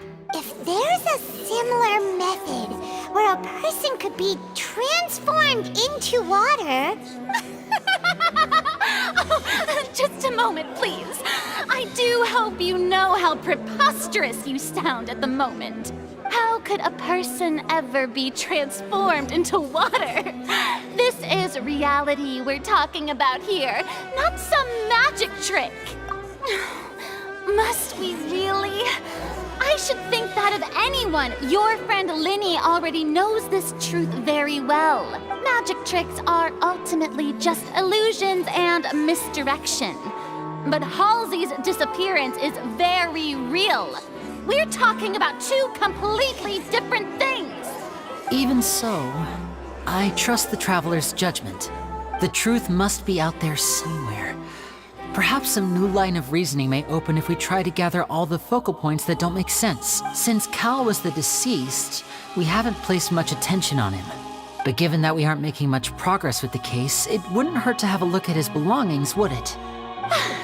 People really do come up with all sorts of harebrained schemes when at the end of their rope. The way I see it, your suggestion that we broaden the scope of our investigation is nothing but a tactic for stalling the trial. Nevertheless, I believe that this is a reasonable request on the part of an attorney. Since the trial does indeed appear to be at an impasse, I believe that additional evidence may help us make more progress. Guards, please step into the lounge and examine the personal effects of the deceased Cowell. We are still examining the items, but we have already made critical progress that we feel must be shared with everyone post-haste. We discovered several test tubes of fluid within Cowell's baggage, each labeled separately. The notebook in his backpack claims that these fluids are water from the primordial sea. The primordial sea? The note's contents also indicate that Cowell belonged to an organization that sells illegal drugs and that he had an accomplice. The notebook has many entries concerning safe usage of these fluids, in which the keyword dissolve appears many times. One of these tubes was labeled Opera Epiclese, along with yesterday's date. It is empty. The notes also state that these dissolution properties work exclusively on people from Fontaine. It's likely that Halsey was chosen as some sort of test subject. As such, we believe that the defense's hypothesis is, in fact, supported by sufficient evidence. You gotta be kidding! People dissolving into water? Could something so ridiculous actually be true? Wait a moment. This reminds me of a certain prophecy, but it's just a coincidence, isn't it? Huh. If people can become water, does that mean that the water tank's real use was as a means to hide water stains? And if Cowell was targeting that girl... Wait just a minute. Could that mean... You two, with me, quick! Demoiselle, wait! What about your partners? Let's go. Just trust me. Order! Order! It is undeniable that further examination of the deceased's personal effects has yielded some surprising results, but we cannot yet verify the veracity of these clues. Still, let us assume that these clues are indeed authentic, albeit with the understanding that Ms. Halsey has yet to be found. Guards, please continue examining the items along these lines. Mr. Linney, it appears your hypothesis is supported by the evidence, so please continue speaking. Of course. Thank you, Your Honor. If we uphold this hypothesis, I believe that many of this case's seemingly unrelated clues can be connected together. Right! Like the metal hook! That one didn't make sense at all. Let's think about this. Cowell's methods must have something to do with that water from the primordial sea. The water from the primordial sea should already have been prepped before Halsey entered the magic box.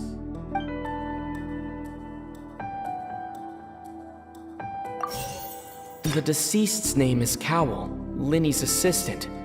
He would have been... The rope that held the water tank up was lit by the fireworks and snapped. As such, the focus here is on the water, and not the... Now it seems like the hook rope was not meant for another magic trick, but was instead some form of triggering mechanism.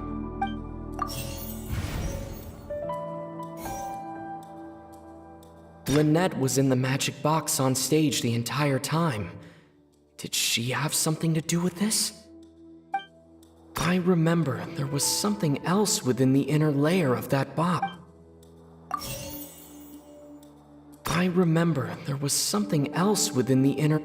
Lynette was in the magic box on stage the entire... Now it seems like the hook rope was not...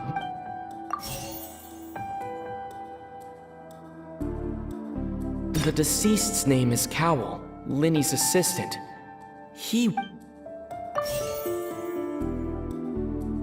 The rope that held the water tank up was lit...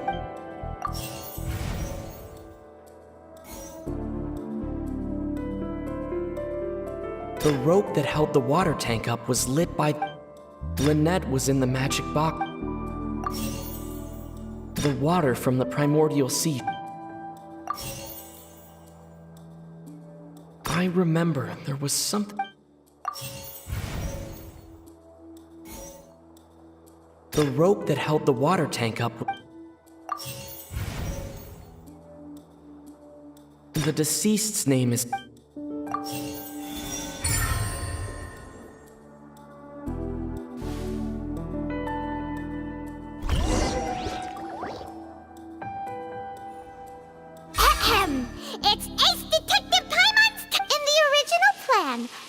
Cowl would tamper with the water tank rope, and the number selector securing his target. When the magic box containing Halsey was lowered, the metal hook would retract gradually and pierce the balloon at the top of the box. When the balloon attached to the box popped, the water from the primordial seed inside it would pour down and dissolve Halsey. Afterward, Cowl would enter the tunnel and break the flower vase to conceal the water inside the tunnel, with the remaining evidence being covered up by the water tank on stage. But he encountered something unexpected in the tunnel, and wound up being fatally hit by the same water tank he meant to use to cover his Huh. That does make sense. That actually links together a lot of the more confusing pieces of evidence. Oh dear, what do I do? Even I think they sound convincing now. Have I falsely accused an innocent person? What a humiliation. Now, it seems like the only point of contention remaining is the exact circumstances that led to Cowl's death. His notes mentioned he had an accomplice who could be related to the situation. On that note, the guards have just contacted me indicating that they uncovered new evidence. I shall now invite him on stage to share it with us. Thank you, Your Honor.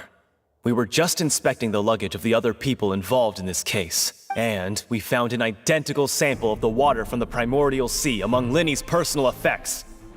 What? That can't be. Oh, I see. Well, how wonderfully comedic to have your own counterattack only to come back and wound you. Does this not clear all doubt? My dear citizens, my loyal audience. Linny did not need to take part in the dissolution of the young woman at all. Indeed, he did leave the scene via the vent.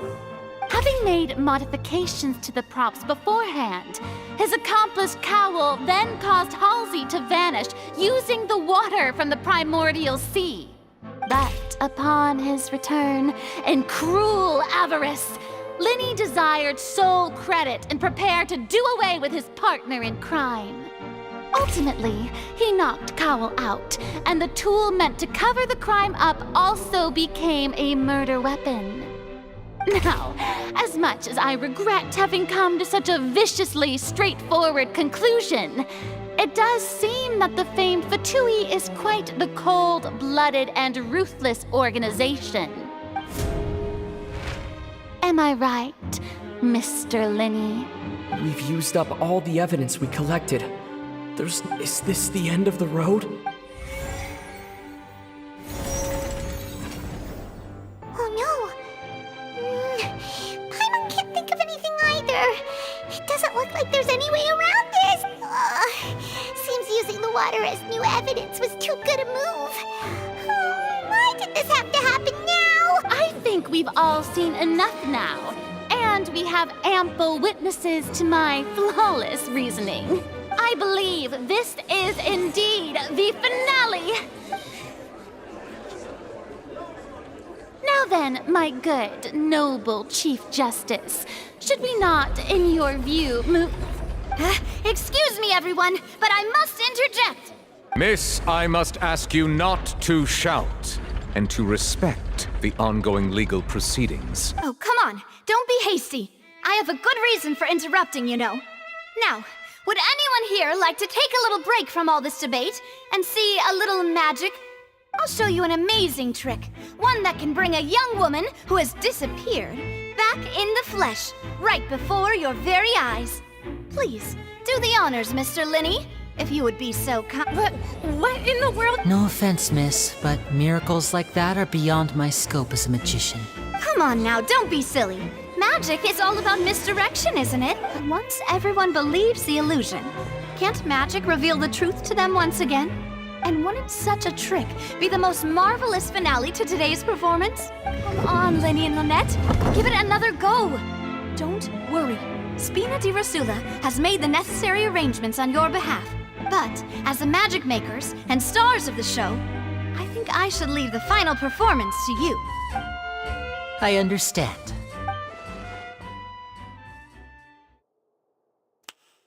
And voila!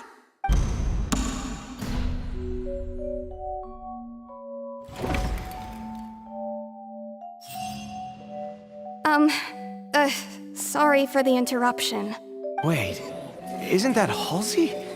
So the whole thing about people dissolving wasn't true after all? To be clear, I'm only here because this person told me that if I testified, the merit of doing so would lessen my sentence. I was hiding outside this room listening to the proceedings because I was afraid that I would be the one put on trial. I was just feeling happy that no one had noticed me. And then before I knew it, she caught me. That'll teach you to underestimate us three. Where should I begin? I'm sorry. I'm the one who killed Cowl. I admit it. What? Why? Firstly, my name isn't Halsey. It's Lillian, and I'm originally from Mondstadt. I heard that Linny's show was gonna be a real thriller, but I missed the chance to buy a ticket, so I stole one. That's how I make a living. I steal stuff here and there. And I'd never been caught before. But I was noticed at the harbor a few days ago, and I barely got away. Linny was the one who caught me in the act. Hey, no wonder you look familiar. So you were the thief! Liddy even mentioned that you were pretty skilled. Well, and I thought that would have been the end of it, but then the number selector chose me. He even mentioned the Fortress of Meripede. That's a prison, isn't it? So you can imagine how shocked I was. I thought he was onto me for sure. So I played along with the show while looking for an opening to flee. But then I got water poured on me for no reason, and then someone jumped into the tunnel to nab me. I wasn't going to take that lying down, so I knocked him out and stuffed him into the box. There was nowhere to run from there, though, so I had to change my clothes and hide in a box containing performance costumes. I slipped out after the first guard arrived at the scene and continued hiding inside the opera house. Can a person even hide in there? But I swear I didn't know that the water tank would fall down. Really, I swear it. Had I known that, I wouldn't have put him in the magic box. I may be a thief, but I'm no killer. Well, that makes everything pretty clear now, doesn't it? This time, we need to tell the entire story from Lily-Ann's perspective.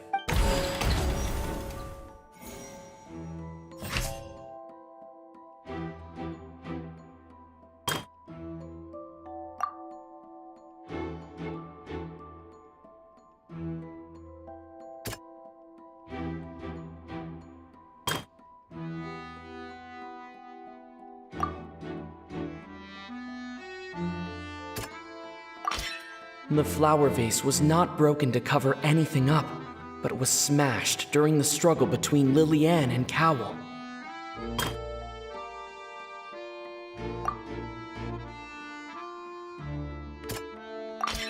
Lily-Ann was afraid that she would be recognized if she left, so she changed clothes and hid, biding her time. Just what one might expect of an experienced thief.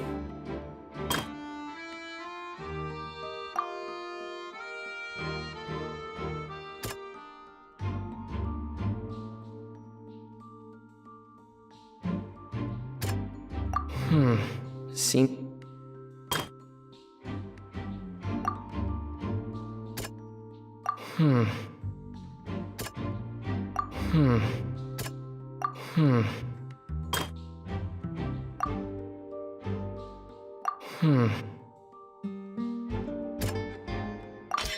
The strange sound wasn't from a fight.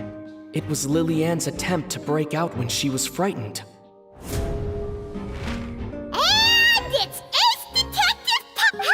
Selected out of the blue, her panic only intense. Hearing the commotion, Cowl leapt into the tunnel, only to discover that Lily-Ann had not dissolved.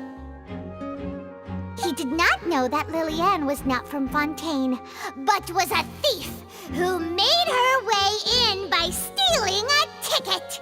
Mistakenly believing that the water from the primordial sea needed time to take effect, he tried to force Lily-Ann back into the box.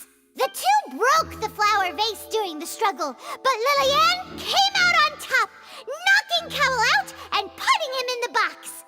With no way of escaping, she changed her clothes and hid in the costume trunk until the performance ended.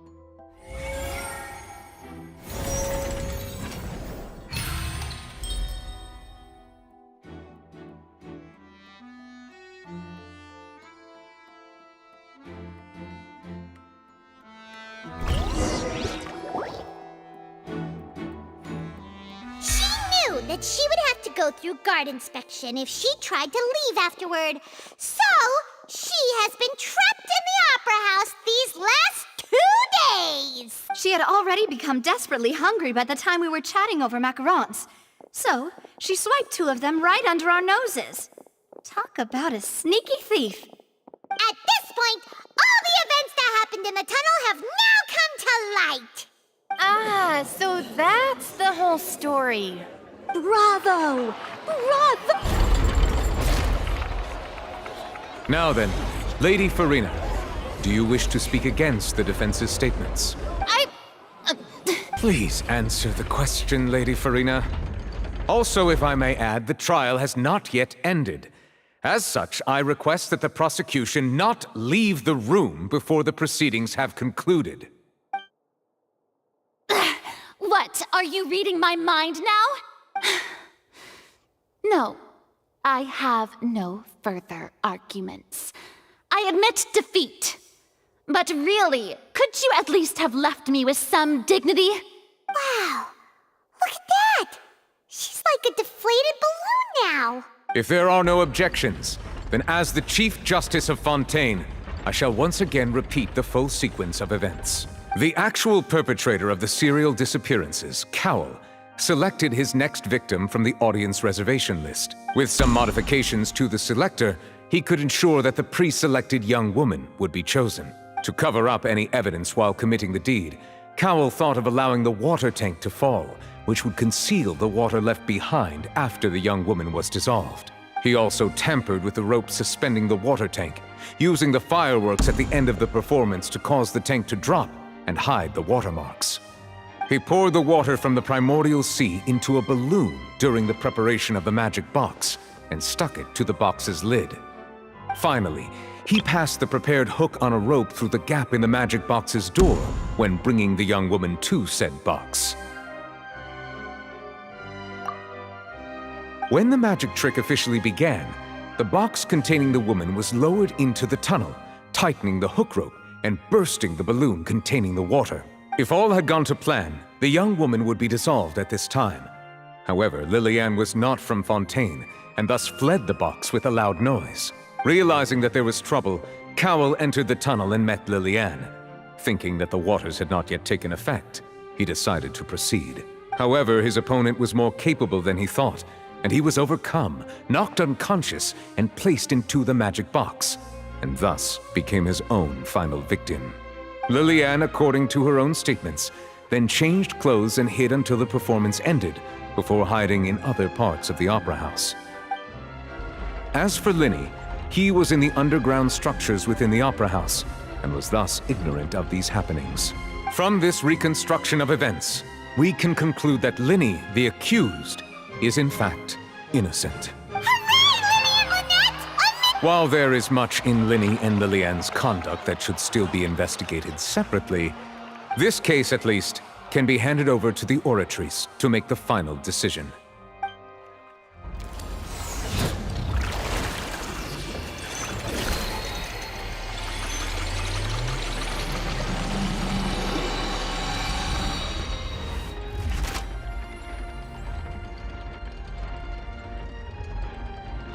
As such, Linny and Lynette are officially declared not guilty. Great work, partners. Thank you all. Thank you so much. Next, I think we deserve an explanation, Guard Vaughn.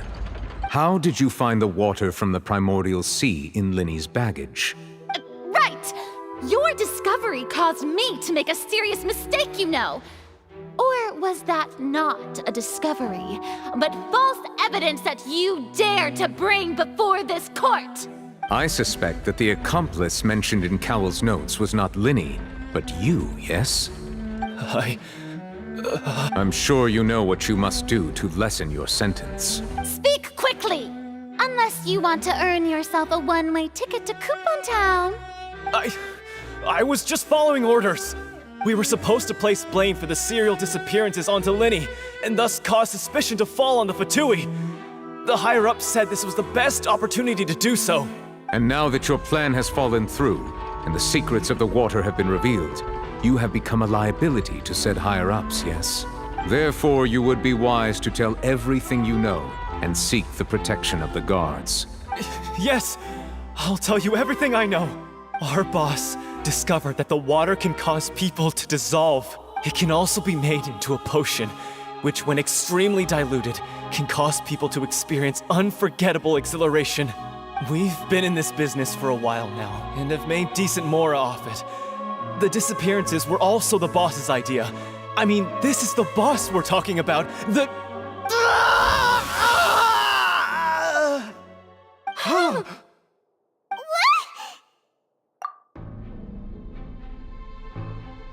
And now he can no longer talk. Such ruthlessness. I shouldn't have expected any less of them.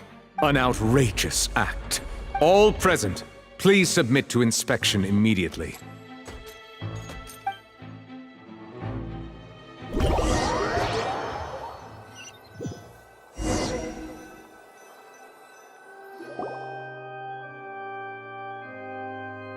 So, we're just going back now?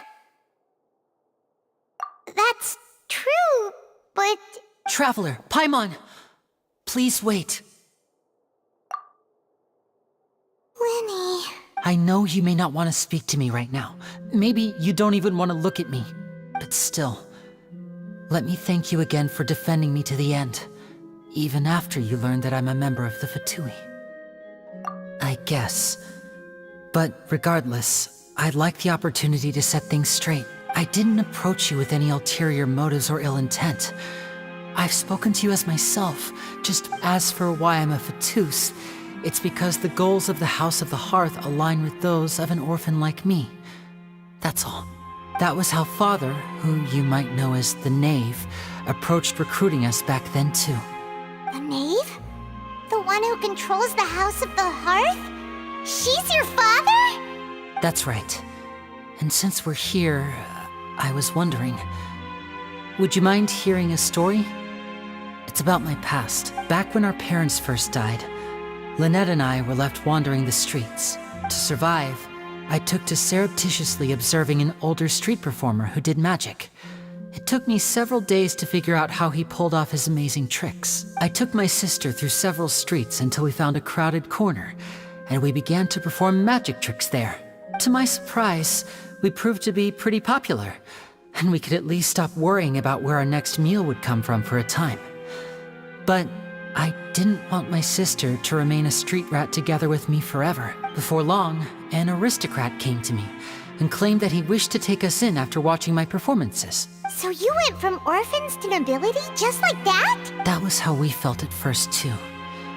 As if fate was on our side and we could say goodbye to those painful days. But I gradually discovered that while we were called foster children, he was really after my talent for magic tricks. He would constantly take me to all sorts of banquets to garner attention, which he would then use to expand his social circles. That doesn't seem too bad either. Better than roaming the streets at any rate. It took a while for me to realize just how dark his heart really was. After one particular performance at a banquet, I discovered that Lynette was not on the same return vehicle as me. I waited a long time after we returned home, but she did not come back. I went to that noble's bedroom and asked him about her whereabouts. The answer he gave me was, she caught the eye of the most eminent person at the banquet, so I sent her over as a gift. I mean, you'll be able to perform your magic regardless of who your assistant is, yes? Oh no. So he was gonna... But wouldn't Fontaine's laws deal with such people? As far as outsiders are concerned, This is a relationship akin to adoption or foster care, and they have their ways of escaping the eye of the law. I managed to ferret out the location of the mansion of that so-called eminent person and hurried through the night. But by the time I leaped over the walls, avoided the guards, and made my way in, all I saw was the moonlit ground covered in blood, and the knave standing there in the darkness. So, she'd already taken care of that guy. That's right. She had rescued my sister before she could come to any harm, and had even discovered several girls hidden in a basement, all of them orphans. Father, the knave, might have seen something in me, and so she made me an offer. The House of the Hearth welcomes you, for your interests align with ours. Here, none will ever betray you. Indeed, betrayal shall never be permitted here. I was hesitant to trust her. I had just been betrayed by nobles, but she was also quick to destroy the noble who had taken us in at first, giving us back our freedom. Oh, so that's how the two of you joined the House of the Hearth. She has her own plans. She has gained permission from the Tsaritsa to first use the Gnosis' power once she obtains it. She plans to use it to find a way to break the prophecy and save Fontaine. So, she believes in that prophecy too? That's right. The whole House of the Hearth is currently working to combat that crisis. Today's case has also proven that people from Fontaine can indeed dissolve into some sort of water, thus further supporting the prophecy. Everyone at Hotel Bouffe d'été, including the knave, has their roots in Fontaine. And we will always defend our homeland. To us orphans, the only connection we have left to this world, apart from our family, is our homeland. So, from small deeds like distributing magic pockets to huge schemes like stealing a Gnosis, everything is aimed at dealing with that prophecy. It's all right. I understand. The only thing I can do is relate all this to you. I just hope you can understand that even as a member of the House, I have never stopped making my own decisions, and that I believe what I'm doing is right. If you should need anything at all in the future, feel free to find me. I will do my best to help you, as plain Linny.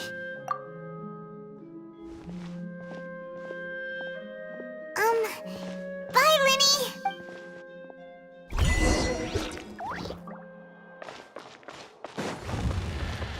Behold!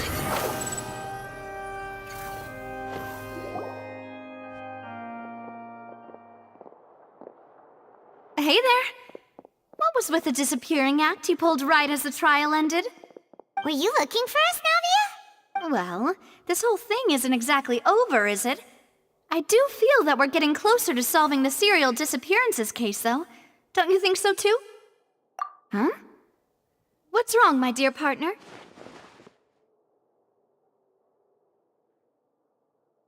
Besides, are you sure we're the ones who can crack a case that's been cold for decades now? And given that there's new evidence from the trial, there should be a trail of breadcrumbs for the Hydro Archon's people to follow now, right? Ah, I see. Well, I won't lie. I'm a little shocked to hear that from you. But I suppose you are just travelers who have only arrived in Fontaine after all. Sorry. I might have been too presumptuous. Don't say that, Navia. Ah, and we were having so much fun investigating with you, too. It was like having new waters flowing into a stagnant mire, causing new hope to spring forth, and the reflection in the murk to become clearer. Well, sorry about that. I'm a bit prone to nostalgia. Don't mind me. Wait, shall we have a farewell meal? You know, to commemorate our time as partners? Huh? Do we really need to get that formal? Well, guess you really did treat us as partners, huh? Well, I'd just like to have a proper ending to every important memory. That way there are no regrets later. Anyway, it would just be a meal, so it shouldn't take up too much of your time. You don't have to twist Paimon's arm. If Boss Navi is treating, count Paimon in! Oh, wonderful. In that case... All right, then.